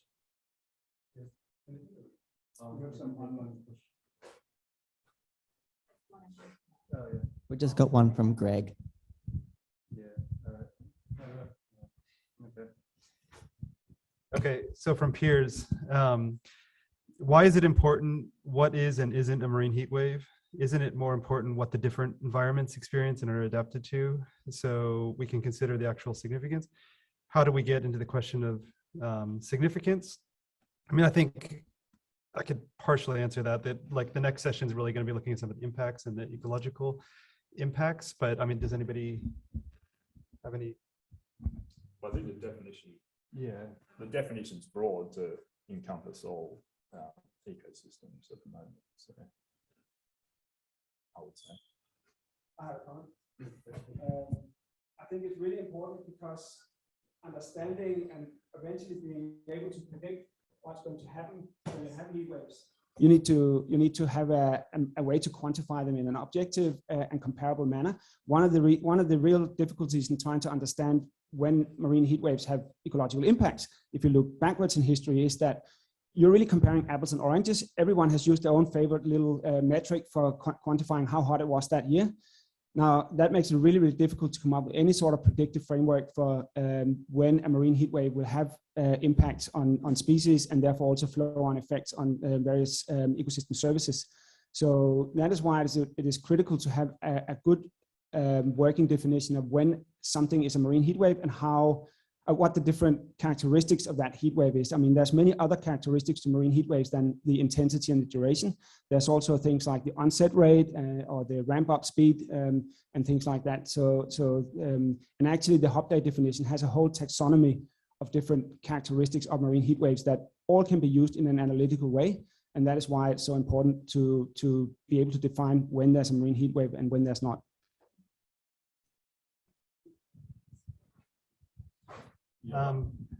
Sorry.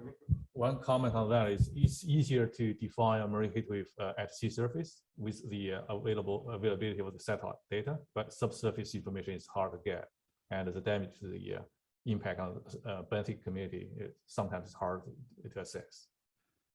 All right, Greg had a question. Thanks, man. I guess question for Matt maybe. Based on sea surface temperature, the basic definition is consecutive days of water, like 4 or 5 before you have a heat wave. For subsurface quantities like heat content, what's the definition? What's the estimate in terms of days? It seems a lot longer than that. And secondly, what causes it sets that timescale for subsurface? I mean,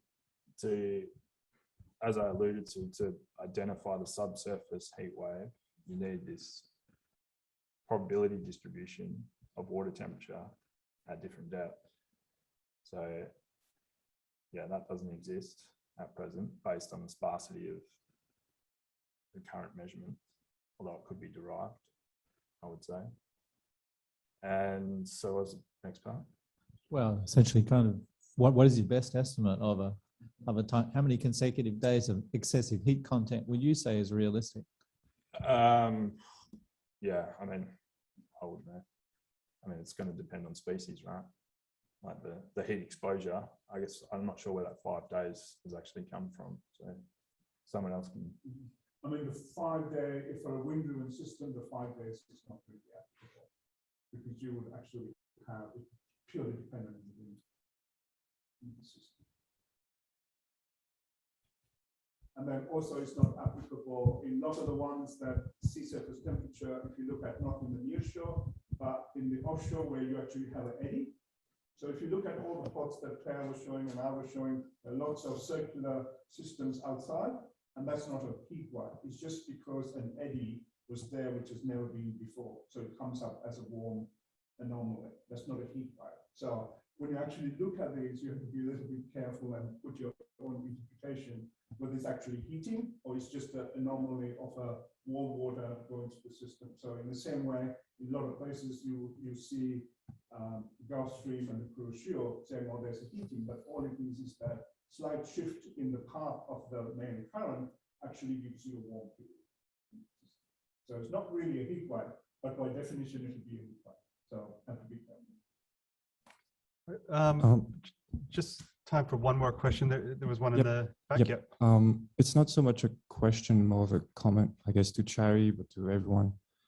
Cherry talked about the winds and the influence of the winds on the onset of marine heat waves. But I wonder what's the influence of the heat wave then as a feedback on the winds? So obviously a coastal marine heat wave will decrease the pressure gradient and then the winds. So I wonder how much is due to that rather than winds onsetting the heat waves. And then if really the key is to look at how a marine heat wave is sustained rather than created?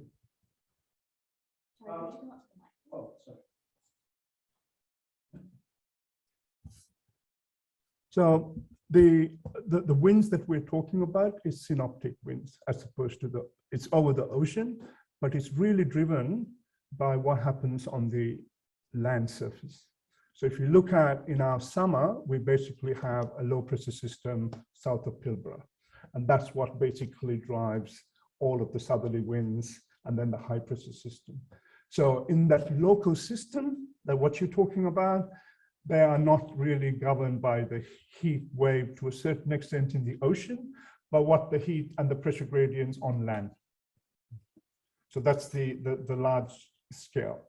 There might be small changes in terms of the sea breezes, etc., but the main part, so there is no many interactions between the heat wave and the atmosphere, because the scales of what we're talking about is quite small. But if you have a, like 2011, it could have influenced the weather as well. I can't remember your second one. I was just talking about if some research opportunities would be more looking into how a marine heat wave is sustained through time rather than. I mean, we can look at the winds. I mean, that's the other thing that I was going to comment, and Claire was saying that it's very hard in the seasonal ones to actually predict the tropical cyclones and lows. And it's even harder to predict day-to-day weather that we're actually talking about will influence heat waves. So in the seasonal forecast, really you're looking at the large-scale synoptic system as opposed to the local systems.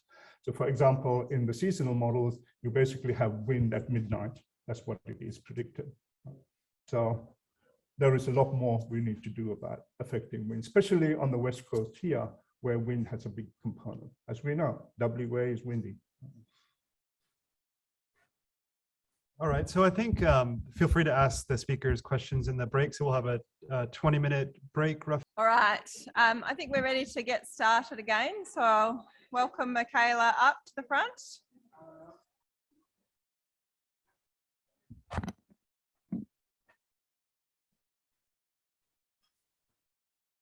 Thanks, everybody. We might start this next session. So the Minderoo Foundation is really pleased to be able to both help UWA with this workshop, as well as contribute to the session. So just a little bit about the Minderoo Foundation. We're a very proud Western Australian foundation that was started by the Forrest family. One of the big goals of the Minderoo Foundation is to bring the oceans back to a flourishing state. And by that we mean tackling some of the big issues within Minderoo. There's a big drive to prevent overfishing in the world. And later on this year, we hope to put out a global fishing index, which will help with that endeavor. Also to stop plastic pollution through assisting the circular economy, and also understanding a little bit more about the impacts of plastics on human health. And also supporting research and infrastructure. So next month, we'll be very pleased to announce the grand opening of our Exmouth lab up at Exmouth. And that will give, I guess, a vehicle, some infrastructure to unpack some of the research that we need to assist in conserving our oceans. So this next session is all about the impacts, or the impacts around the marine heat wave that we've just seen in the last summer. We know in the last big marine heat wave of 2010-11, and as Chari said, a little bit longer, there were very significant impacts to the marine environment in terms of fisheries, stocks, and they have lasted over many years. In some cases, the marine environment is irrevocably changed and will not go back to what it was beforehand. So for this session, it's all about those impacts. And our first speaker is, get the,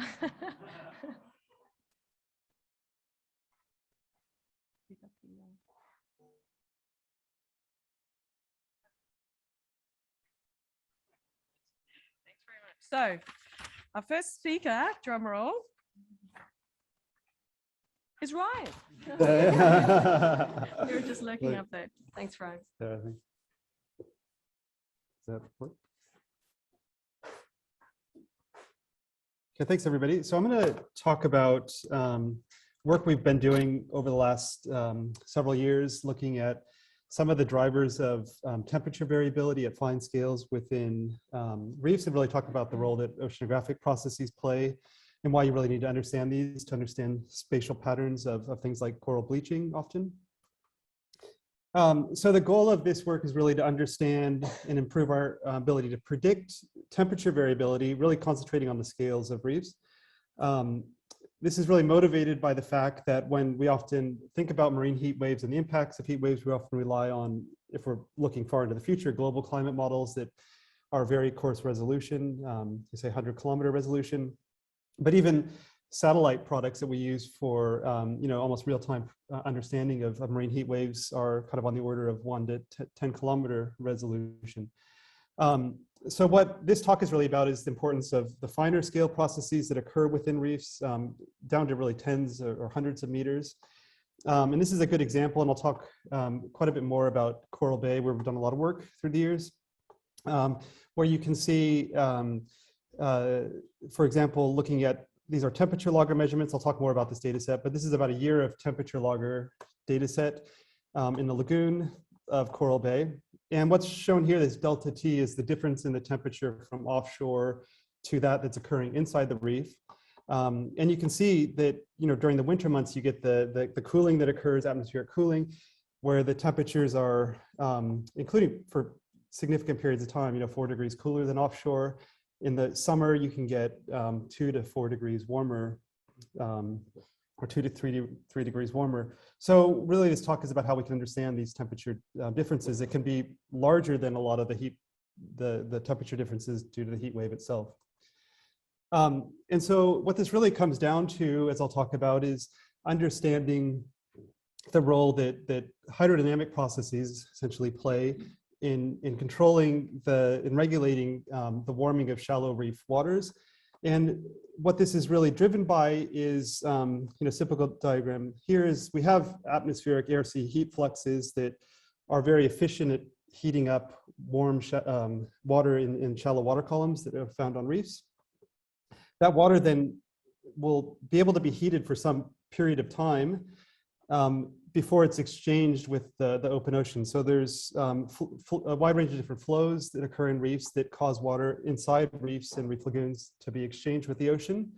And the importance is really understanding how long that water resides and how long it allows for that water to be heated. So this is this concept of residence time, where you can see, for example, this is Coral Bay. We're just seeding this with particles, so this is the model results. But you can see, for example, in these back reef environments, this is really sluggish flow, and the water just sits there and can be really heated to quite high levels, as I'll talk about. Showing plots of this residence time, you can see, for example, in these back reef environments, it can be 2 days or longer, 40 hours or longer, ranging from only an hour if you're in other parts of the reef. In the WA coast is really ideal to look at some of the interactions of these ocean processes with some of these reef heat balances, because we have a wide range of different conditions. So we have wave-driven systems, really strongly wave force conditions on the west coast, where we have a lot of wave energy that's driving the circulation. But if we go up into the northwest and northern Australia, we have large tides, and so we kind of go to what are called tide-dominated systems. And so I'll talk about some examples of both of those cases. So I'll just run through just some examples of how we can use this information to get better understanding of the local impacts of heat waves. This is an example of Ningaloo Reef at Coral Bay, where we've done lots of work through the years. And what's shown here is these arrows, it's probably hard to see, but what you can see is that there's these shallow areas are the reefs. These are channels, and we get the waves, the energy provided by the waves and the forces of breaking waves drive the circulation. So we get onshore flow over the reefs that return out back to the ocean through the channel. And so these wave-driven flows really set the residence time. This is work that we did, Jim Falter, which was basically a purely observational approach where we deployed a number of temperature loggers across Coral Bay in the lagoon. And what we showed is that if we look at the difference in the temperature between offshore of the reef and what actually happens in the reef, so this is sort of a measure of how much you would underpredict or overpredict the extent of a local impacts of a heat wave. So that's the delta T. What this is showing is that at each of those sites, it's very strongly correlated to this kind of balance between the Q net, which is the net heat flux, atmospheric heat flux into the water column. And it's balanced, in the denominator here is the wave height times the square root of the period. The bottom represents essentially is correlated with residence time, because when we get stronger waves, we get a reduction of that residence time. And so the idea is when we have water that's able to sit like sluggish conditions, small wave conditions, we can get much bigger temperature anomalies, both warming and cooling. And you can see this kind of 4-degree difference. Another way we can look at this in more detail is with really high resolution numerical models. So this is taking a hydrodynamic model driven by waves, tides, winds, and so on at really high resolution, order meters to tens of meters. And couple that to a thermodynamic model where we're modeling the heat input and output at the surface.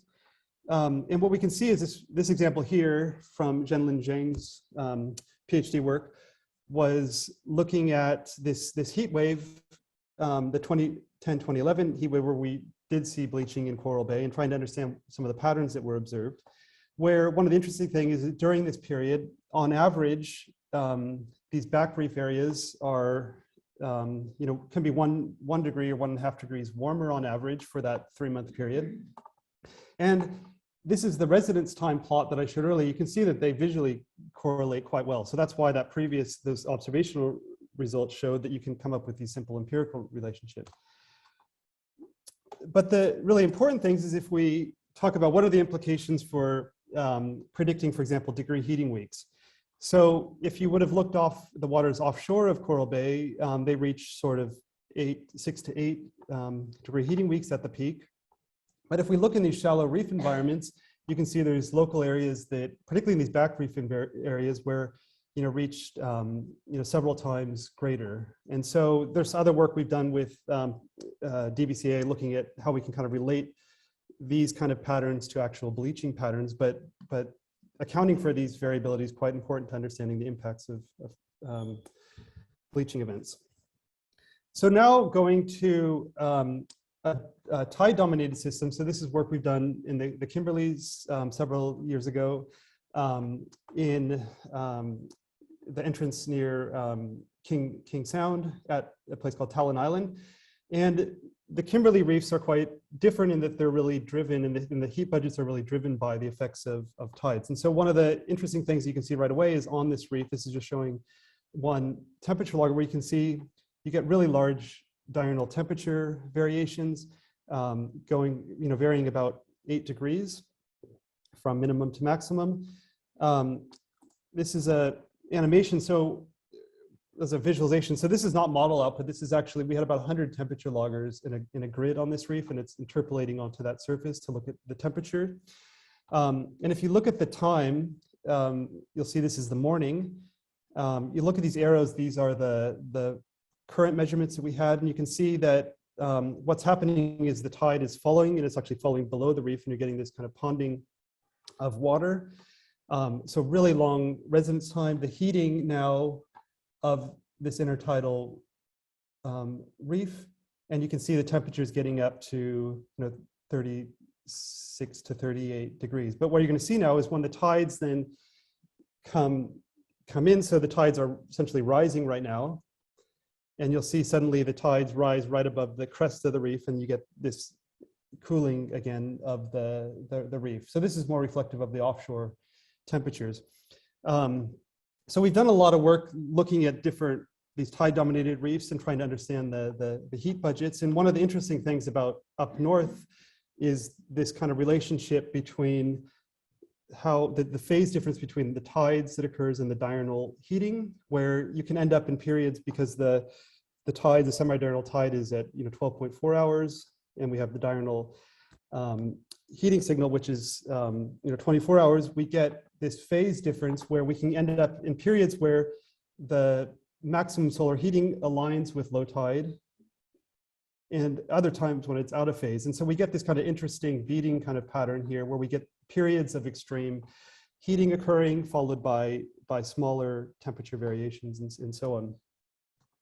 I might just kind of skip over this, but this is another sort of a good example of Scott Reef. And so this is work that we did with AIMS, where with AIMS long-term coral monitoring data, really was looking at in particular honing in on this marine heat wave in the 2015-2016, where, as you know, there was a lot of bleaching throughout Scott Reef, but there was also areas that didn't experience bleaching. And so one of the things we wanted to do is kind of go back and investigate what were the causes of why certain parts of the reef didn't actually bleach. This is a paper by Bex Green that you're welcome to look into, but we sort of could explain a lot of the areas that didn't bleach by the oceanographic processes. Some of the deep areas of Scott Reef due to some of the internal tides pumping cold water up into the lagoon, and then also some of the nuances of some of the air-sea heat exchange in the shallow reef areas. So just to conclude, what this talk is really about is really the importance of really understanding some of these fine-scale oceanographic processes, because they can drive really strong temperature variations, both positive and negative, in these reef environments. And really, the important point, I think, also is that the temperature variations that occur in reefs can actually be much larger in many cases than the actual extent of the regional warming that can occur during a heat wave, and also warmer than you would expect under future warming scenarios. So we need to understand these better. There's tools in some of those papers that have sort of pathways to incorporate these into better predictions of bleaching forecasts at the scale of reefs. And I think this is an important one as well, is that from a flip side, this knowledge is also important for looking at reefs into the future and understanding areas and parts of reefs that are likely going to be more resilient to change, things like where potential thermal refugia will be. Also, where are areas of reefs that are experiencing large natural variations, temperature variations that might be better adapted to changes. And for background, there's a lot of these ideas are kind of in this annual review paper from a few years back. And really want to thank a number of people who've helped contribute to this work through the years. All right, thanks.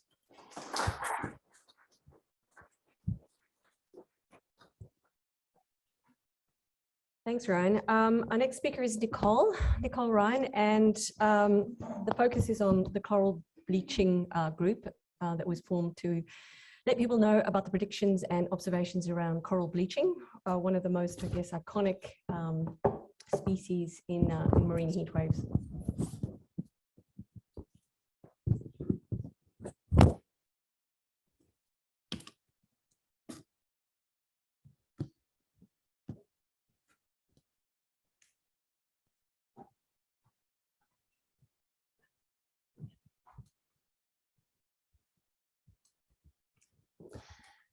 Hello everyone, my name is Nicole Ryan and I'm a benthic ecologist with the Australian Institute of Marine Science here in Perth. And today I really want to talk to you about the West Australian Coral Bleaching Group. And we're a collaboration of key government and science agencies across Western Australia. And it's led by AIMS, including myself, James Gilmore and Jessica Manthusen, but it also has core representatives from multiple organisations, including BOM, CSIRO, DBCA, Fisheries and Parks Australia. And together we provide assessment of heat stress and bleaching risks for the West Australian coast. We also communicate with researchers and managers across the coast to bring up-to-date information about bleaching and additional surveys that could be happening. And these assessments are really aiming to help guide response to coral bleaching across Western Australia. So Western Australia's coral reefs are highly diverse and they extend well over 17 degrees of latitude from the Ashmore Reef up in the northwest to thousands of kilometres west out to the Cocos and then south down to the Abrolhos. And these reefs are really well managed with, have escaped a lot of the large chronic pressures that are affecting other reefs around the world. Now, most of these reefs and most of the natural disturbances to these reefs are actually from tropical cyclones, but human-induced climate change causing severe marine heat waves resulting in coral bleaching has started to become WA's greatest threat, especially over the last 10 years. So typically, what we see in WA is these northern reefs bleaching during El Nino conditions, and from the Pilbara and south during La Nina conditions. And between 2010 and 2013, these strong La Nina conditions affected reefs from around the Pilbara, and we saw significant coral bleaching with variable mortality across sites such as Minderoo Reef. And the most recent global event occurred in 2016 and coincided with El Nino conditions. We saw sea surface temperature outlook products were indicating that there was significant bleaching and mortality was likely across the northwest of the state through the summer months in 2015, 2016. And so understanding how this heat stress would affect the coral communities in Western Australia really requires monitoring before and after the event, as well as observations during peak times of peak heat stress. And so collection of this type of information is really important for relating these heat stress predictions to effects on the coral communities. Now, the challenge here is Western Australia is a very large state with many of our reefs in remote and really difficult locations to get to. And so this was really the kickoff for forming a collaborated approach to field efforts around this 2016 event. And so as a result, multiple organisations and researchers across the state were able to bring together observations during this. And additionally, long-term monitoring and additional surveys were able to provide estimates of mortality for some of these areas. And this collection of data is really important for assessing spatial and temporal trends in bleaching and allows us to better understand coral reef resistance and resilience. And this will be critical information now and coming into the future. And so from this event, an informal group was formed with the key goals of sharing ocean outlook and heat stress assessments for WA, and to combine these coral bleaching observations from multiple organisations across multiple locations.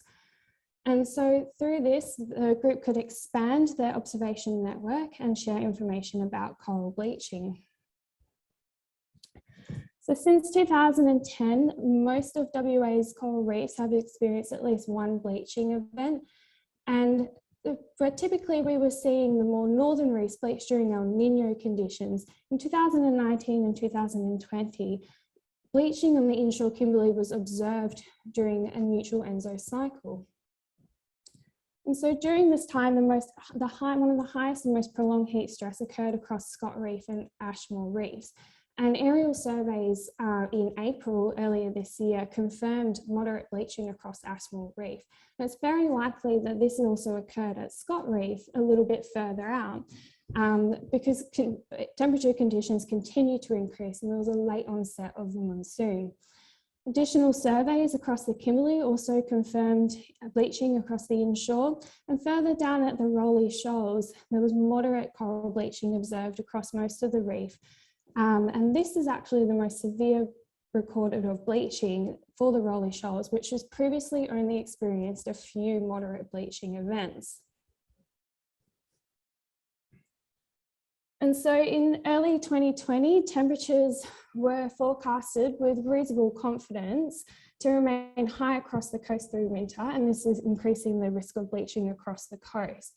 And in preparation for these conditions, these previously informal updates were formalised into a newsletter, and it was to provide updates based on a coordinated summary of outlooks based on forecasts and heat risk assessments, and also to provide updates on coral reef surveys, monitoring and bleaching observations.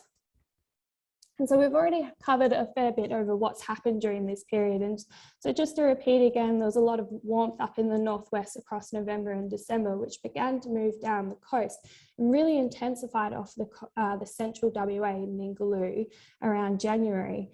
There was a slight interruption in February, and then these temperatures began to move further offshore and south, and really stuck around until April time. And NOAA bleaching alert levels also suggested that there would be significant coral bleaching, possible to significant coral bleaching across the southwest, but these were then later downgraded, and most of the central and southern reefs spent early 2021 on high bleaching and mortality alerts. So we can see that in January here, where that all that warmth was really intensified off the West Australian coast, we were receiving reports of low patchy bleaching across the Exmouth Gulf and also in Dampier. And these are some images taken from DBCA in January. In February, surveys across the Montebello and Barrow Islands also recorded low patchy bleaching across the shallow reefs, and again across Dampier Archipelago, with one particular site receiving significant coral bleaching to its acroporid community. And so a little bit later, as that heat starts to move further down, there was again low patchy coral bleaching confirmed across the Montebello Islands, and some minor bleaching observed in the lagoon at the Rowley Shoals. And aerial surveys a little bit later in the month saw no further evidence of bleaching across the rest of the shoals. And then as we moved into April, aerial surveys and in-water surveys across Minderoo weren't able to see any further evidence of bleaching. And so recording and reporting this coral bleaching is an important first step, and this information can be collected by anyone who visits WA reefs. And so AIMS has developed a really easy way to record these observations using the ArcGIS Collector app. And it allows us to collect widespread bleaching operations with geo-referenced images. And so this is quite easy. You just need a smart device, and you just select the bleaching category that best describes the amount of bleaching that you've seen. But you can also include additional information such as photographs, depth, overall site cover. And if you don't want to use the app, you've also got data sheets that can be downloaded from the website that's just seen in the poster there. And so just a little bit of a mid-year update from the group. We plan to reconvene again in October later this year, prior to the summer and autumn months for the upcoming season. And in October, we'll be checking more recent forecasts and updates for across the state. And we've already heard this, but I'll just repeat it again very quickly, that currently BOM has announced that there is a negative Indian Ocean dipole, and most models are suggesting that it's going to persist through to spring. And so these warm westerly winds are starting to push, concentrate warm water up across the northwest coast. Currently, there's also a neutral ENSO, but some models, there's not a strong indication that it's going to return to La Nina conditions later this year. And so these temperature forecasts, which we've already seen from Claire at the beginning of the day, shows that there's these warmer than average temperatures across the northwest in September and October. And there's pretty good model skill for these first 2 months, but that skill then quickly declines for those forecasts further into the future. And then the NOAA outlook also suggests a strong indication of no thermal stress for the rest of WA over the next few months. And so I've just left some links, just some information there about where we saw some of our outlooks and predictions from. And I just want to say a big thank you to the rest of the WA team. And if anyone would like to get into contact and be added to the mailing list, those are my contact details up there on the screen.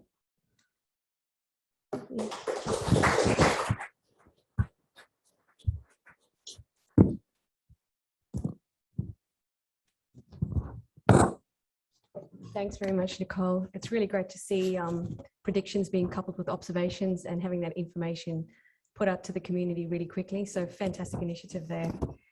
Our next speaker is Claire from DBCA, who's going to be talking to us about some of the observations, I guess, other than corals, the DBC have had over the last summer period.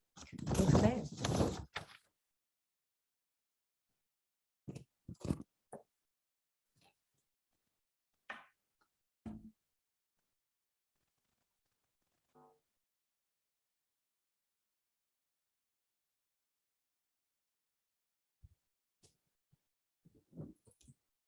Thanks, Michaela, and thanks everyone today for coming. My name is Claire and I work for the Marine Science program at DBCA, and today I just wanted to give a really quick overview about the long-term monitoring of seawater temperature and benthic habitats that DBCA conduct in the marine reserves. So there's a lot of monitoring that goes on for the benthic habitats, including kelp, seagrass and reefs. And today I'm just going to talk about coral reefs and the impacts that marine heat waves have had in the past. So one of the main roles of the Marine Science program is to conduct science and monitoring for management across WA's marine and estuarine parks and reserves across a large area in Western Australia. The Marine Science program works really closely with traditional owners, joint management partners and regional staff across the state, and have a lot of collaborations with external agencies as well.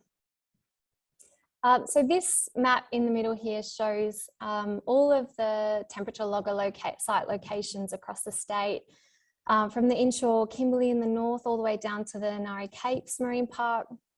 The way this works is that the loggers are deployed at nearby benthic monitoring sites to try and understand some of the temperature impacts. The loggers are set to record every 30 minutes and they're retrieved annually. And so as others have pointed out, what this means is that some of the data from this year's event will still be coming in when we retrieve the loggers. And I think this really highlights some of the importance of using the real-time wave buoys that Mike and others have talked about for actually getting that data straight away. So one of the important things about monitoring seawater temperature is obviously that's a really key pressure. And with the loggers, they can't be deployed at every single monitoring site because there's so many. And so we use that in situ data alongside the satellite sea surface temperature data to sort of look at how temperatures varying across the marine parks and across the state. In terms of the coral monitoring, this map shows all of the sites across the state where there is coral monitoring data from DBCA. A lot of the sites are being currently monitored through time and range from the North Kimberley Marine Park all the way down to Nari Capes, noting that the marine parks below that dashed line are obviously temperate marine parks, mainly kelp and temperate seagrass, interdispersed with some coral communities that we're also really interested in tracking through time, especially as these habitats change due to heat waves and long-term warming. It's trying to make me go faster. So most of the coral monitoring sites are quite shallow, less than 10 meters, and they're in sort of the reef flat lagoon zone area, but there are a few on the reef slopes, for example, at the Rolly Shoals. I won't talk about this too much, but there's also a coral recruitment monitoring program with sites at the Montebello Islands and Minderoo, and existing data for Onslow and the Dampier Archipelago. And a few students are going to be looking at the impacts or any potential impacts of the 2021 heat stress and what this means for recruitment. So stay tuned for those results. Nicole just touched on this a little bit, the importance of collecting coral bleaching data during a heat wave, and there's lots of different ways that people can be doing this. DBCA do bleaching surveys opportunistically, but some of the ways include rapid in-water surveys, photo transects on scuba using ROV and drop camera, as well as aerial surveys through chartered flights. And all of this data can be input into things like the AIMS bleaching app or sent through to the West Australian Coral Bleaching Group. And it all feeds into these really important databases that we can have through time. So this is an example from Donna et al. 2017. It's just an Excel spreadsheet, but it has all of the places to input important data. And so alongside Nicole, trying to collate records of bleaching through time, as well as instances where heat stress has occurred but bleaching has not. They are equally important for informing predictive models. So I just wanted to quickly give, for the second half of the talk, a bit of an overview of coral monitoring for these 4 marine parks where DBCA has long-term coral monitoring data, and look at the impacts of the heat waves. I want to recognise that there's a lot more coral reef monitoring data from external agencies and universities for a lot of reefs that aren't shown on this map as well. But just touching on these 4 main ones, because the data does go back quite a long time. So this plot, I'm going to go through panel by panel, but essentially it's coral cover, which is the black dots and the line graphs, and then the red bars are degree heating weeks, so that metric of heat stress. And you can see that all of the parks that I'm talking about here have experienced heat stress previously and recently in 2021.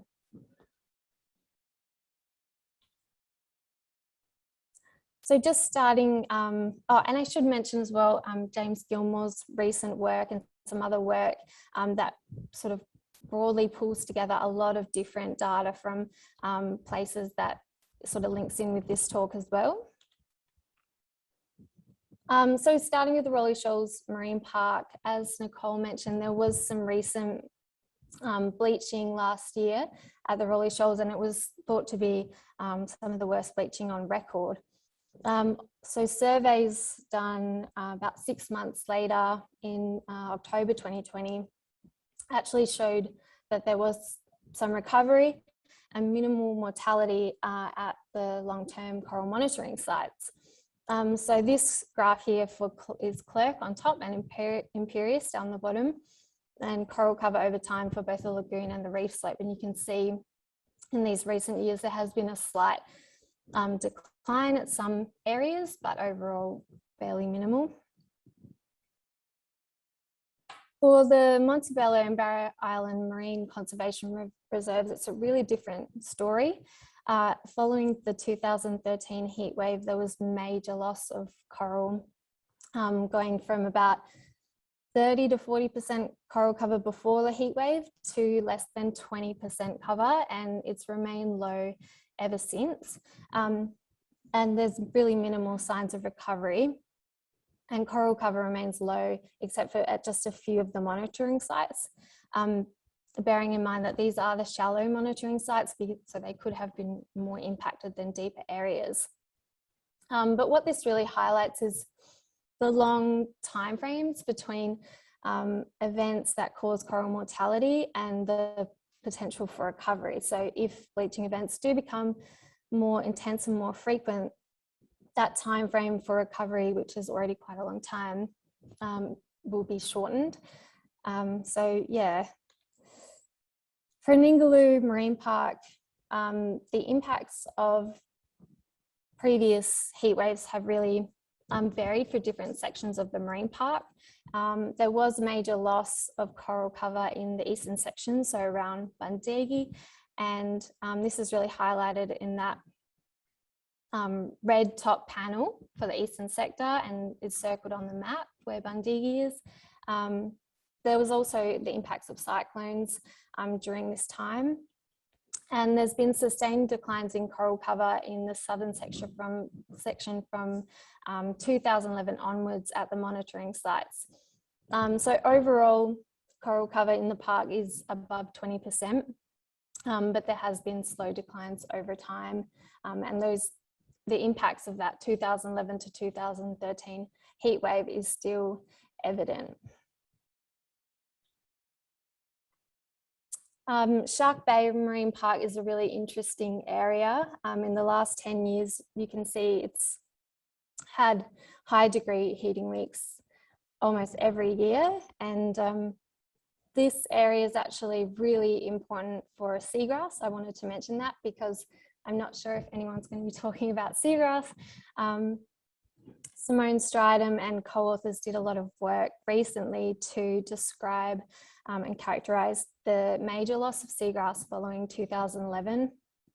And in terms of the coral declines, we did see that around Burney and Doré Islands, there was major loss of the Acropora communities there, whereas within the marine reserves, it was quite interesting because the turbine area communities actually have remained relatively stable. So we're seeing a lot of differences both spatially and between different coral taxa through time. I just want to briefly touch on the inshore Kimberley Marine Parks, where Will Robbins and Lauren Peel are doing a lot of work with traditional owners and joint management and regional staff to actually set up and identify long-term coral monitoring sites. And they're now trialling the use of an ROV, which is really cool. Lallamgrang and North Kimberley are the maps shown there, and they're all the sites that they've collected data for now. So yeah, they'll start their long-term monitoring quite soon to then have long-term data sets to look at changes in coral cover as well. And as Nick mentioned in the last talk, there were aerial bleaching surveys last year, but that revealed fairly low levels of bleaching in that region. So this little schematic is similar to what lots of other people have shown, just the onset of degree heating weeks during the 2021 heat wave, where it really intensifies in the south later in the summer. The next sort of steps for DBCA in terms of coral monitoring is to undertake monitoring trips to collect our photo transect data, and this will help to understand the potential impacts, if any, of that 2021 heat stress and patchy coral bleaching throughout the marine reserves. So the next trips coming up will be Minderoo and the Montebello Islands. So it'll be very interesting to get that data and look at those longer term trends as well. Logger retrieval will also be occurring over the next 6 months, and that will provide in situ temperature data at all of the nearby monitoring sites across the state, and the ongoing collation of bleaching records as well. Really important to keep sending all of those observations through. You can send them through to Nick at the bleaching group or myself, and even instances where you think heat stress has occurred and there hasn't been any bleaching, also really important. So thank you everyone for listening, and thanks to everyone that's a part of the team and helps out with all the data collection.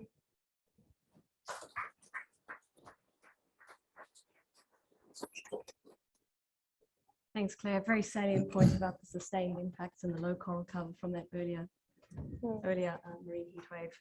So we're going to take a dive south now. We've heard a lot about coral reefs, and delighted to have Thomas come and talk to us about kelp reefs. Is that me? Well, actually, I'm only going to talk a little bit about kelps, not so much. I apologize in advance for not getting the memo of the new format that the PowerPoint comes in. Perhaps it shows my age, but I hope it didn't. I know I'm not the only one, so there will be more in this format later. But yeah, anyway, so I actually thought I would talk a little bit more broadly about ecological impacts of marine heat waves globally, with only a few kelp forest examples. I think I might also mention a call or two. Before I get started, I just want to acknowledge the Marine Heatwave Working Group. Yeah, you can see it up there. This sort of international and interdisciplinary task force, if you will, of a very multidisciplinary, I would say, a task force met for the first time in January 2015 here at the Oceans Institute. And that really, the work that has come out of that working group, because we met multiple times since, really has set off and defined a lot of the stage for a lot of this marine heatwave research that's currently going on. And of course, Alistair Hobday's definitions paper is one of the classics in that context, but also some really strong contributions from Eric Oliver. Anyway, most of what I'll be showing here actually comes from this working group. Oh yeah, and a lot of it is a lot of the work is showcased on this Marine Heatwaves website. So if you have an interest in a lot of our publications, etc., most of that is listed here. It also has a link to a Marine Heatwave tracker that uses the Hobday definition to track in near real time marine heat waves globally using satellite derived data. And it also has various features for extracting heat wave profiles for certain locations going back in time. So we already mentioned the Hobday definition of a marine heat wave. So one of the first things we did was to come up with a definition of what is it really a marine heat wave is, and applying that to sea surface temperature data from the past, well, now almost 40 years. We started to look for patterns in marine heat waves globally. So this graph here is a time series of annual marine heat wave days in the global ocean. And as you can see, right around 2010 or maybe a bit before, there was a really large beginning of a large increase in the number of marine heat wave days in the global ocean. And actually the analysis shows that the number of marine heat wave days have increased by more than 50% over the past couple of decades. So this is a really substantial increase in the heat stress these marine ecosystems experience. And that's really important because it's often the extremes in ecology that defines the long-term trajectories of ecological systems, the longest drought, the biggest storm, and now the hottest heat wave. This is a global map that shows prominent marine heat waves over the past couple of decades. There's a couple of take-home messages for this. The first one is that if you look at these events on the map, you can see they're absolutely massive, millions of square kilometers, some of these events. Some of them are also very long in duration. For instance, the blob off the west coast of America lasted for over 2 years. In contrast, our own little Minderoo from 2011 is actually not very big compared to some of these other marine heat waves that have occurred, but it still remains one of the most intense heat waves recorded anywhere. The most important point with this, however, is that pretty much every ocean basin has been affected by these marine heat waves. There's not many places on the planet that hasn't, at least in a sort of larger regional scale, have not experienced marine heat waves in the past couple of decades.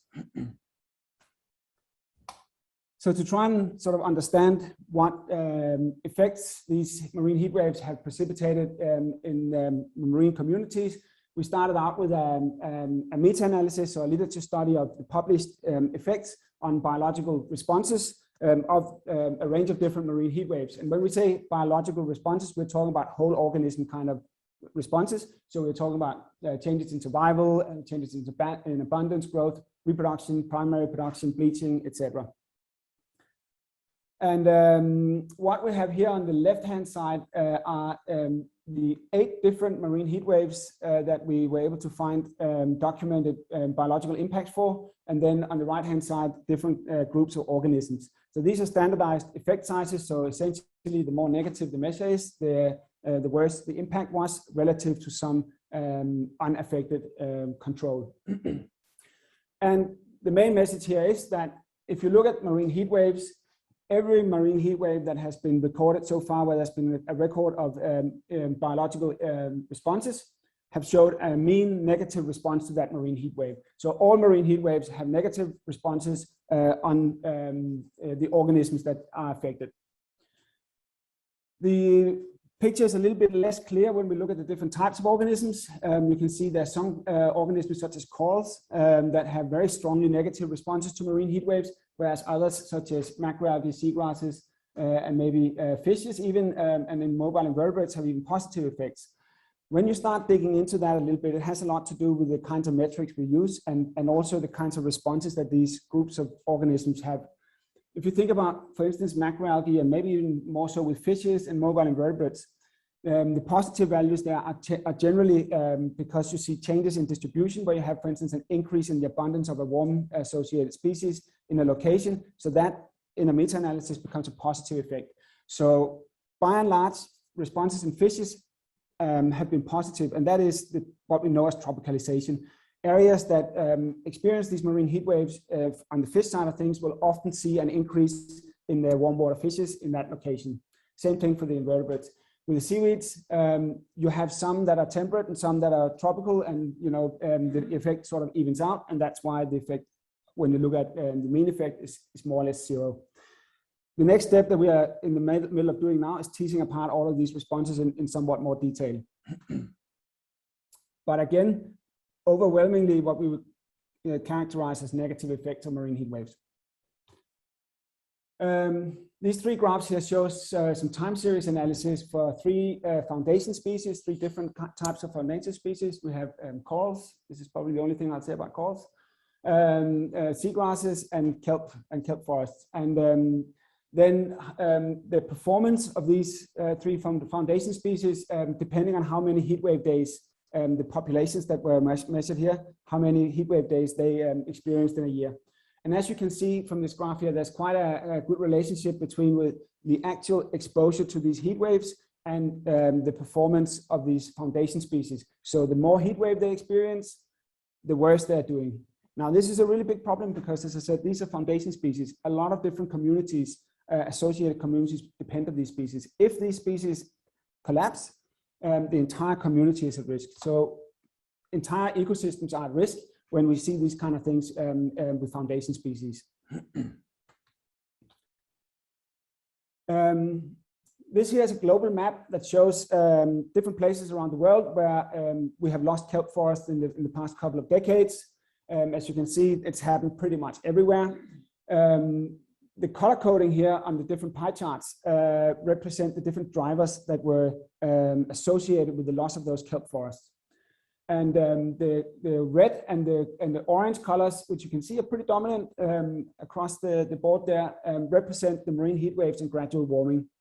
Now, I'm kind of conflating those two a little bit because what actually turns out that many of the places that report an effect of gradual warming is just because they've only got 2 time points, maybe 50 years apart, and then it's warm between them, and they say, well, it's just been warming. If you actually start looking into when change happened, it's always at the warmest summer or the warmest couple of summers or something similar to that. So these marine heat waves have got a very strong influence on the transition of habitats from something that we want to something that's undesirable, and represent the loss of ecosystem services.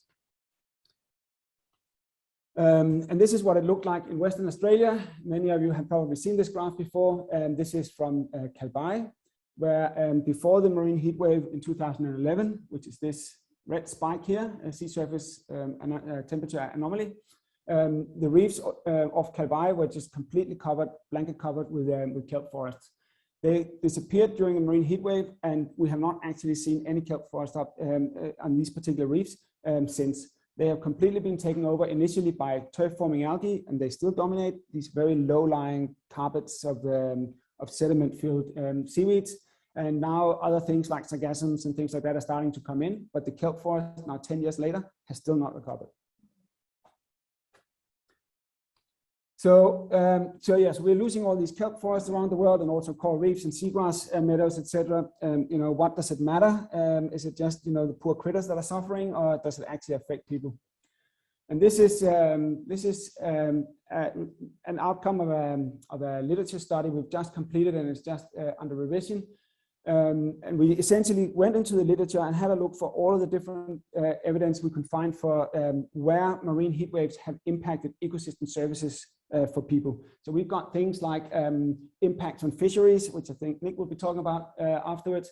We've got things like increasing harmful algal blooms, impacts to water quality, carbon storage and capture, right up to tourism and spiritual and cultural services. All up, we found more than 150 individual bits of evidence for how marine heat waves, through their impacts on marine organisms, affect human society.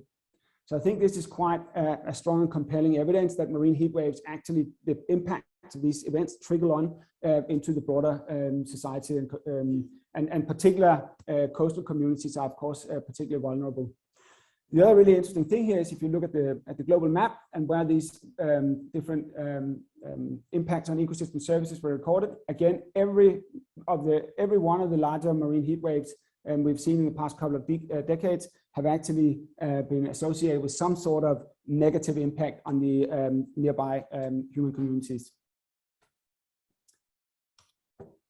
So unfortunately, it doesn't look too bright for the future. This is a model projection we did on the number of marine heat wave days in the global ocean. This particular graph here shows RCP 8.5, which is probably slightly negative, but it's probably closer to relatively close to where we're heading at the moment. So what we see here is that before 2050, the entire global ocean will be in a state of marine heat wave following the Hofstede definition relative to the 1970 to 2000 baseline. So that's quite a substantial increase in temperature. So I think if we think about all of the things that we have seen happen with the heat waves, the few heat waves I would say that we've already recorded, and think about all of the impacts both on species but also on ecosystem services, I think it's fair to say, or at least my assessment is that we are right here. Things will get very, very messy very, very soon, and it will be quite substantial, the changes that we're going to see. And that really is all there is to say about that story. Unfortunately, I don't have much to offer in terms of good news in this space. I can show you this for a little bit of a good feeling and to restore the balance in the cosmos. But yeah, marine heat waves are here to stay and the impacts will be substantial. Thank you very much to everyone that's paid for my research over the years, and also to my amazing lab group. And then the very last thing I want to do is just make a plug for this research topic on marine heat waves that have just opened in Frontiers in Climate, where we are going to try and make a collection of papers that focuses explicitly on how marine heat waves or different interactions around marine heat waves. So climate interactions, climate biology interactions, climate society interactions. It's really broad, and I hope some of you will consider publishing your work here. Thank you very much. Thank you, Thomas, for a very entertaining talk. Kelps and kittens, and also the very sobering facts around what ecosystem services we're going to have to give up with increasing marine heat waves. So our next speaker is Nick Caputi, who is going to be talking about one of those ecosystem services fisheries, so the impacts. And Nick, I think you convened the original workshop in 10/11 around the potential impacts. So in fact, there was a subsequent workshop 2 years later, which I did convene. Fantastic. But the original one was done by Alan Pearce, who is probably the person who coined marine heat waves. Right. My understanding, anyway. Well, circling back, thanks, Nick. Thank you. Oops. So, use that one? Okay. I'd like to acknowledge co-authors, a number of them who are here today, particularly Ming Feng from CSIRO. I'll be looking at the heatwave at 10/11, like most people, but then the focus will be on 3 or 4 fisheries case studies, and then looking at what are we doing about the 2021 marine heatwave. This shows the water temperature anomalies for February, March for the last 12 years. You can see that the heatwave in 11 was a severe one, but equally important from a fisheries perspective was the follow-up warm temperatures in 12 and 13. Then there was a cold spell that started in 16, and I think that was important in terms of the recovery of some species. And that cold spell continued until 2019, and a resumption to above average temperatures in the last couple of years. One of the immediate impacts of the 10/11 heatwave was on rose abalone in the Kalbarri region, which Thomas has just talked about. It was in the center of the heatwave, and this rose abalone was in the northern end of its range, and there's virtually 100% mortality in this region with very little or no recovery since. Looking at the same species further south, which was south of the peak heatwave, we've been monitoring this stock for over 20 years now. The juvenile abundance is on the horizontal axis, and the legal size abundance 4 years later is on the vertical axis, and there's quite a good relationship between the two. And this is the relationship pre-heatwave. When the heatwave happened in 11, we started to see that the abundance of legal size was about half what it was in the pre-heatwave period. And that And there was also a reduction in the abundance of juveniles happening over that period to 2016. When the cold spell happened, we started to see an increase. Even though the juvenile abundance was quite low, we saw a recovery in the legal size abundance in 17, 18, 19, 20, and 21, 22 is where we expect the stock to be when we survey it next. Next species is scallops in Shark Bay, and there's two stocks of scallops in Shark Bay. One is in northern Shark Bay, the other one is further south in Denham Sound. The blue and red represent surveys that have occurred since the early 80s, the 0+ and the 1+ scallops, and the black bars represent the catch coming out of it. Now, scallops are notoriously very variable year to year, and we know that they're sensitive to warming temperatures. So it was certainly no surprise that when the heat wave occurred, we had a record low scallop abundance. And the scallop abundance is shown on a log scale. So we virtually had 2 magnitude drops in the abundance of scallops, and effectively it resulted in the shutting of the fishery for 3 to 4 years in this area. But the interesting thing is that after the 3 to 4 years, there was good recovery of scallops in Denham Sound, and the fishery, you can see the fisheries catches have returned back to historic levels. But up north, we're just starting to see signs of recovery after 10 years this year. So we've got our fingers crossed that there's some recovery there. But you can see from the black bars up top, there's been virtually little or no fishing for 10 years of scallops in that northern Shark Bay region. Moving on to the same species, but in the Abrolhos, again, we've been monitoring the stock for over 20 years, and the horizontal axis shows the spawning abundance, and the vertical axis shows the recruitment 1 year later. And you can see in 2011, there was good spawning stock in the Abrolhos, but the recruitment in 2011 was quite low. The subsequent years of warming temperatures resulted in very low abundance of spawning stock and recruitment. And this fishery was actually shut for 5 years. And then we saw a sign of recovery. In fact, I was worried that this fishery was never going to recover, given where it was for quite a few years. But in 2016, we saw the first signs of recovery, even though the spawning stock was quite low. I think the cooler temperatures resulted in some recruitment, and you can see in 2019, it recovered back to historical ranges. And then in more recent years, the spawning stock last year was probably below average, but based on the water temperature and the sensitivity of scallops to warming temperatures, we'll be expecting a low recruitment when we survey this in October this year. Moving on to Shark Bay crabs. This shows the relationship with water temperature in the summer, December, January, with the legal catch rate of scallops a year later. And you can see that in 11, 12, and 13, record warm temperatures resulted in a very low recruitment, very low legal sized abundance of crabs. Now, the spawning stock in this fishery was not affected, but the fishery was shut because of those low abundance for 18 months. And then it opened with a slow catch and a recovery of the catch as a result of those cool temperatures. In 2019, the recruitment's quite low. In 2020, we had above average temperatures, and we monitored the legal size abundance, and it was within historic range.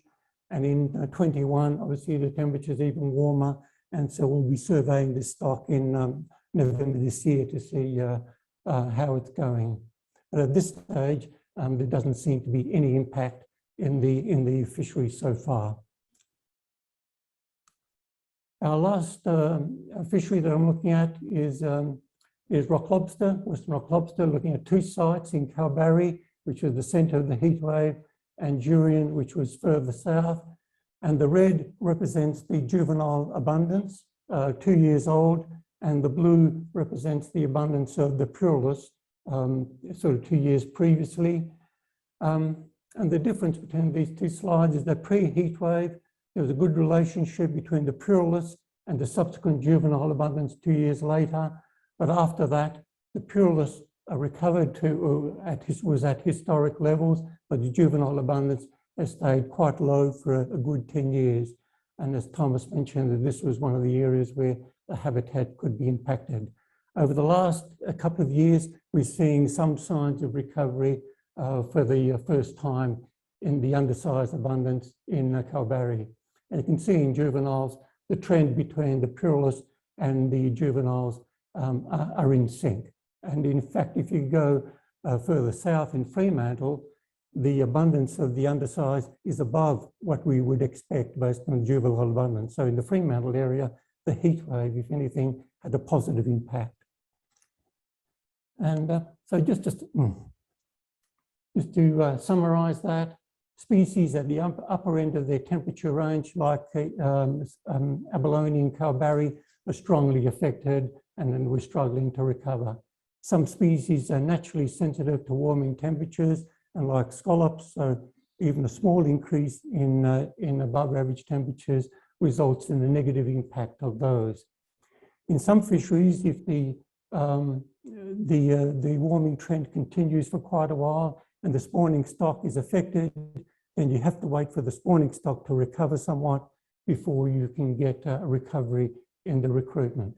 So early detection of the environmental conditions is important because that tells us which stocks to look at, and the early stock detention is important. Therefore, the juvenile monitoring of these stocks is quite important because that gives us a predictive ability to adjust the management on a proactive basis rather than reacting to a collapsed legal size. So in terms of 2021, it's been mentioned before, it's relatively mild compared to 2011, but we're monitoring the impact of these things because sometimes they'll take a couple of years to be manifested. We've had shark-based surveys in February and June on scallops.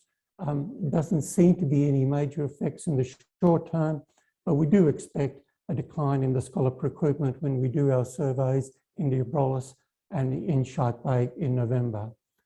The Rose Abalone survey are due in March 22, and that'll be the first sign of the impact of those juveniles that we'll see whether that's the case, and also the impact on the legal size abundance. Thank you.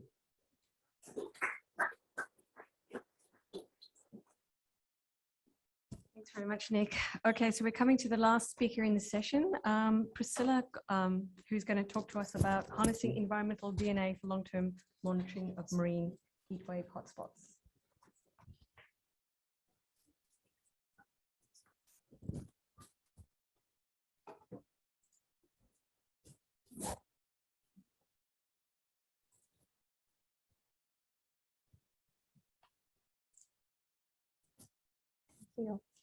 So my name is Priscilla Gonçalves. I'm a researcher working for the Minderoo Foundation. And as you heard from Michaela, Minderoo has been involved in marine conservation and is playing a role in the investigation of marine heat waves by supporting research groups and their projects. But the foundation is now also designing and developing their other additional research projects as well, and particularly in a research program that has been recently established, which is called Oceanomics. So I'd like to take this opportunity today to talk a little bit about this research program before I describe the work that Minderoo and the program is conducting, assessing the impacts of marine heat waves in some hotspots in the Northwest WA. So the Minderoo's Oceanomics program has been established in 2020 under the direction and supervision of Steve Brunel, which is with us today at the back. This program aims at transforming and advancing ocean conservation by using marine genomics as the technological basis for broad-scale and non-invasive biomonitoring approaches. So we are applying and developing high-throughput marine techniques to detect species, populations, and individuals at scale and speed. We've been deploying these molecular tools onto shipboard platforms to be able to conduct these surveys in nearly real time. And our particular focus is on the response of marine vertebrates, especially species that are endangered, threatened, or are unsustainably harvested.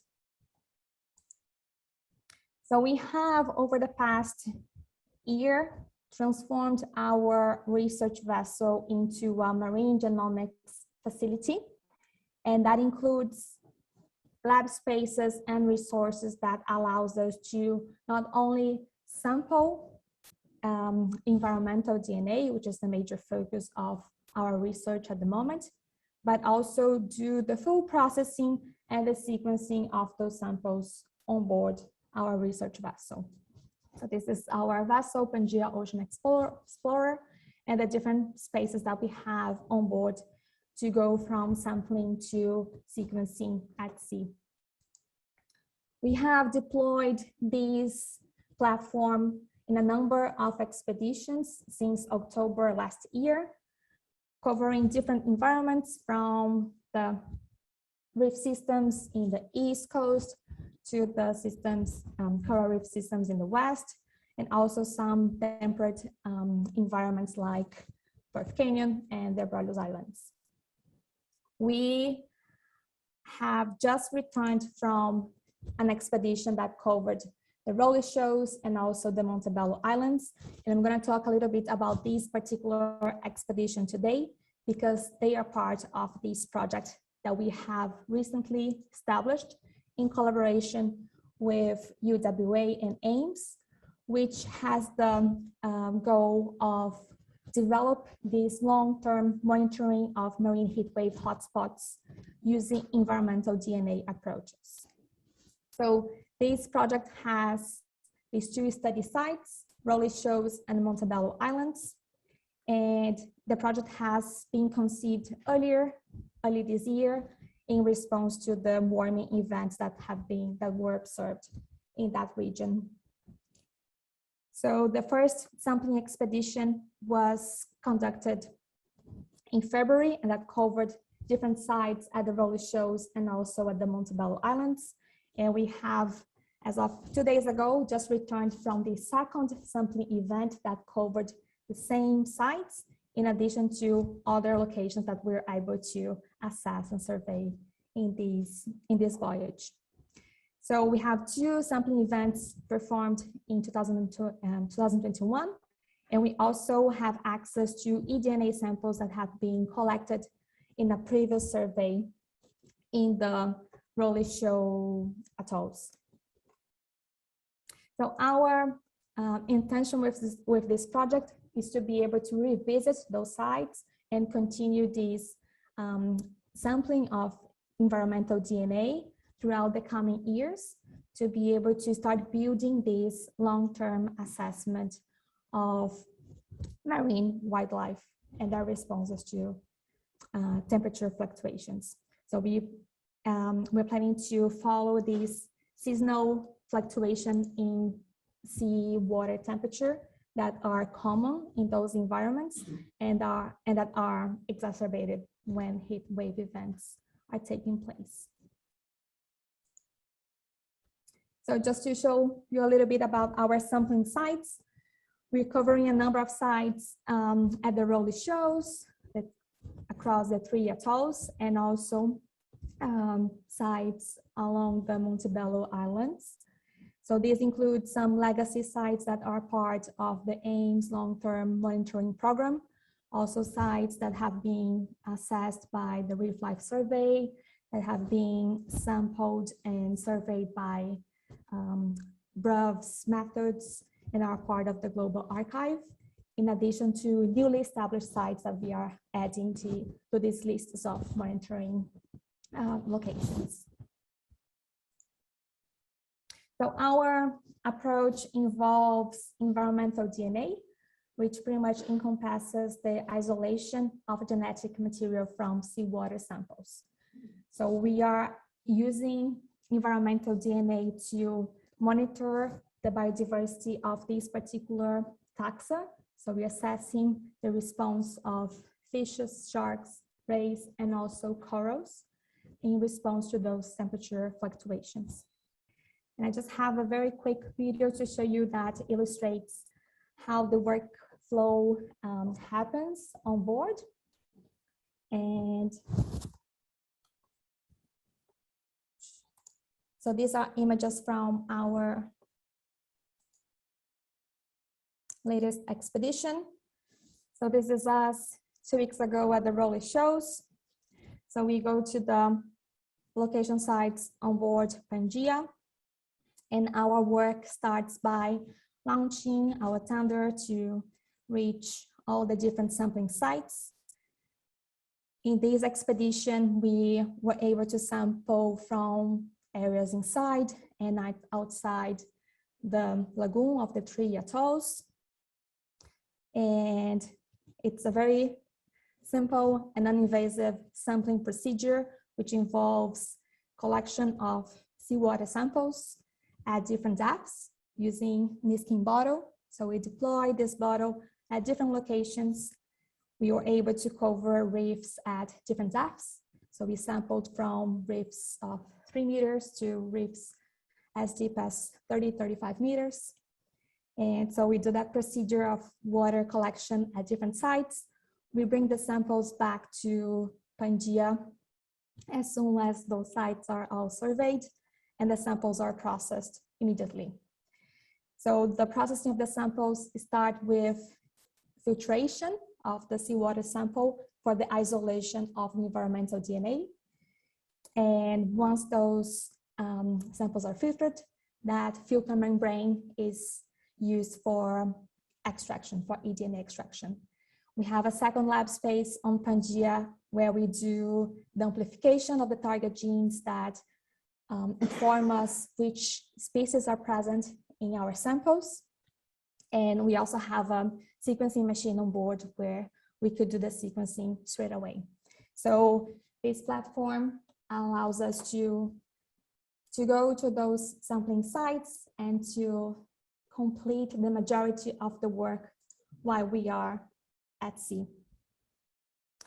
So the next steps for this project involve the conclusion of the sequencing of these newly collected samples and also the analysis of the sequencing data produced, where we're gonna start constructing this temporal and spatial distribution of the reef corals, fish, sharks, and rays, and how they respond to these temperature fluctuations. So we are going to be feeding this framework as we continue collecting samples and data over the coming years to hopefully be able to not only assess the impacts of these heat wave events, but also to monitor how the systems and these species are able to recover once the events and the warming conditions dissipate. So I just want to thank everybody involved in this project, all the researchers, collaborators, supporters, including many assistants that are here in the audience today. And thank you very much.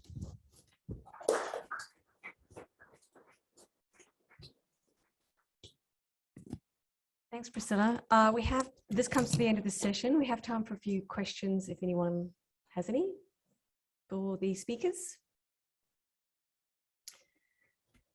Any questions? Martial?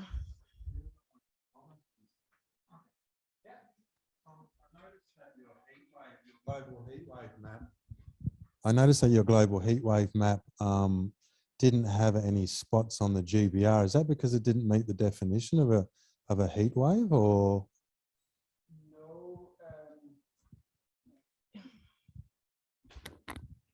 No, it's partly because some of those heat waves were more recent than that publication, and partly because that map was a little bit selective.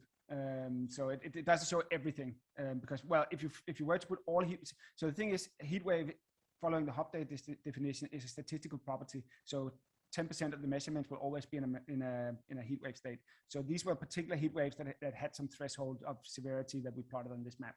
Yeah.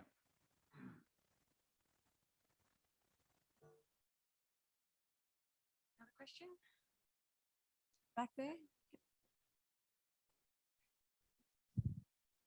I'm not even sure if it's a good question, but look, is it just, it sounds a bit depressing, and is it just that one is measuring the inevitable decline and disaster? And if one is doing that, is it for the sake of what?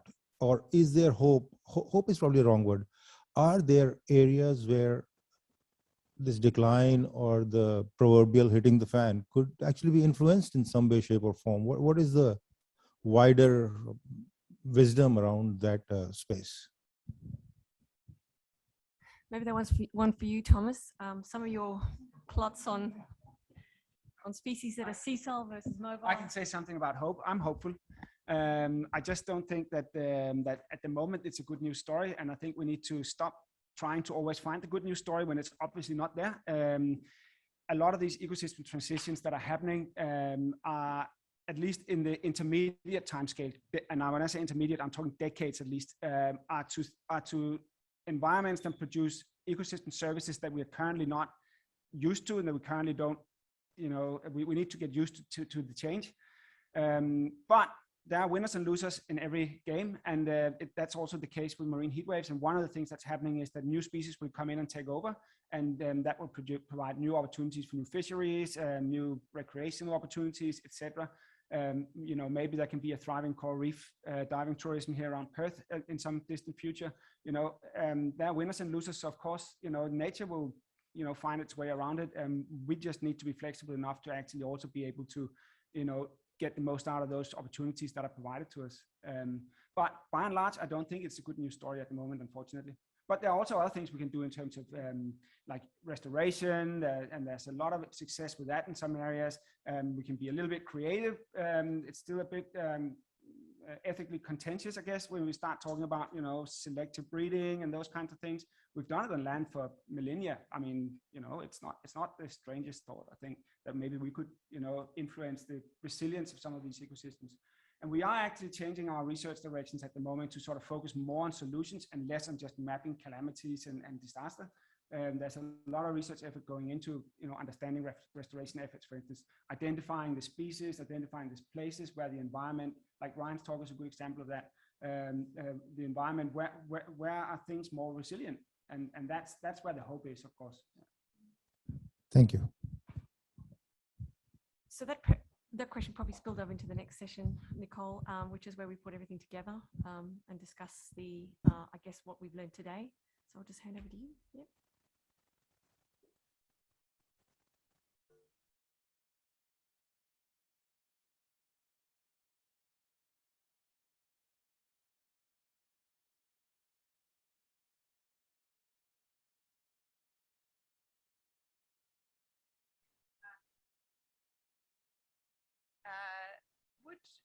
Would we like to take another 5 or 10 minutes to continue this discussion together, or perhaps I can wrap up and we can continue the discussion during lunchtime?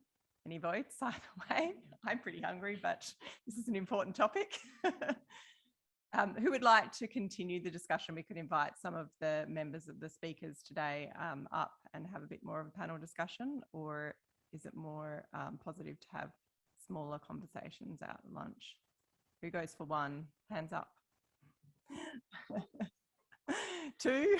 All right, I think 2 kind of wins. All right, so I will take a few moments just to wrap up, and then we can head out for lunch. I think today has been for me very well, a very important meeting. I think for many of us, this is probably one of the things that's felt most like a conference that we've attended in quite a long period of time. And so for me, that's actually been quite a highlight. We've had people from actually 8 different organisations speaking today, and that's expanded once we take into account the co-authors of those talks. So that's really quite an amazing thing. And also to point out, how much kind of wealth of knowledge we have here in Western Australia on this topic. And I think that's actually really quite remarkable, and we should celebrate. Now, we've also learned today from different people how we can get involved. We've probably also, in many cases, sparked a connection to someone else's research that we'd like to follow up on. So please do that. Please do follow up. Thomas advertised the Frontiers special issue that he's putting together. And so, that is a great vehicle to kind of highlight what we're achieving here in Western Australia. So I guess in closing, I'd like to first thank all of our speakers today and all of the contributors to that research. Thank you for standing up here today and telling us about your research. So yeah, please join me first in thanking everyone. I'd also really like to thank Ryan Lowe from UWA and Michaela Domesey from the Minderoo Foundation for putting together this program today. So they took all of the abstracts that were submitted and put together this nice program for us, and encouraged various speakers, to put their hat in the ring, so to speak. So thank you very much to Ryan and Michaela.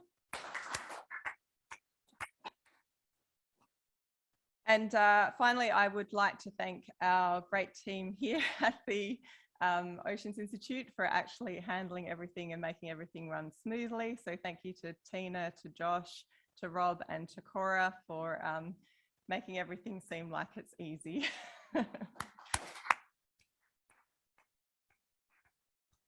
So please take the opportunity now to join us for lunch and continue the discussion and to continue the plan towards what we can do to kind of take something useful out of today and move things forward. So thank you very much.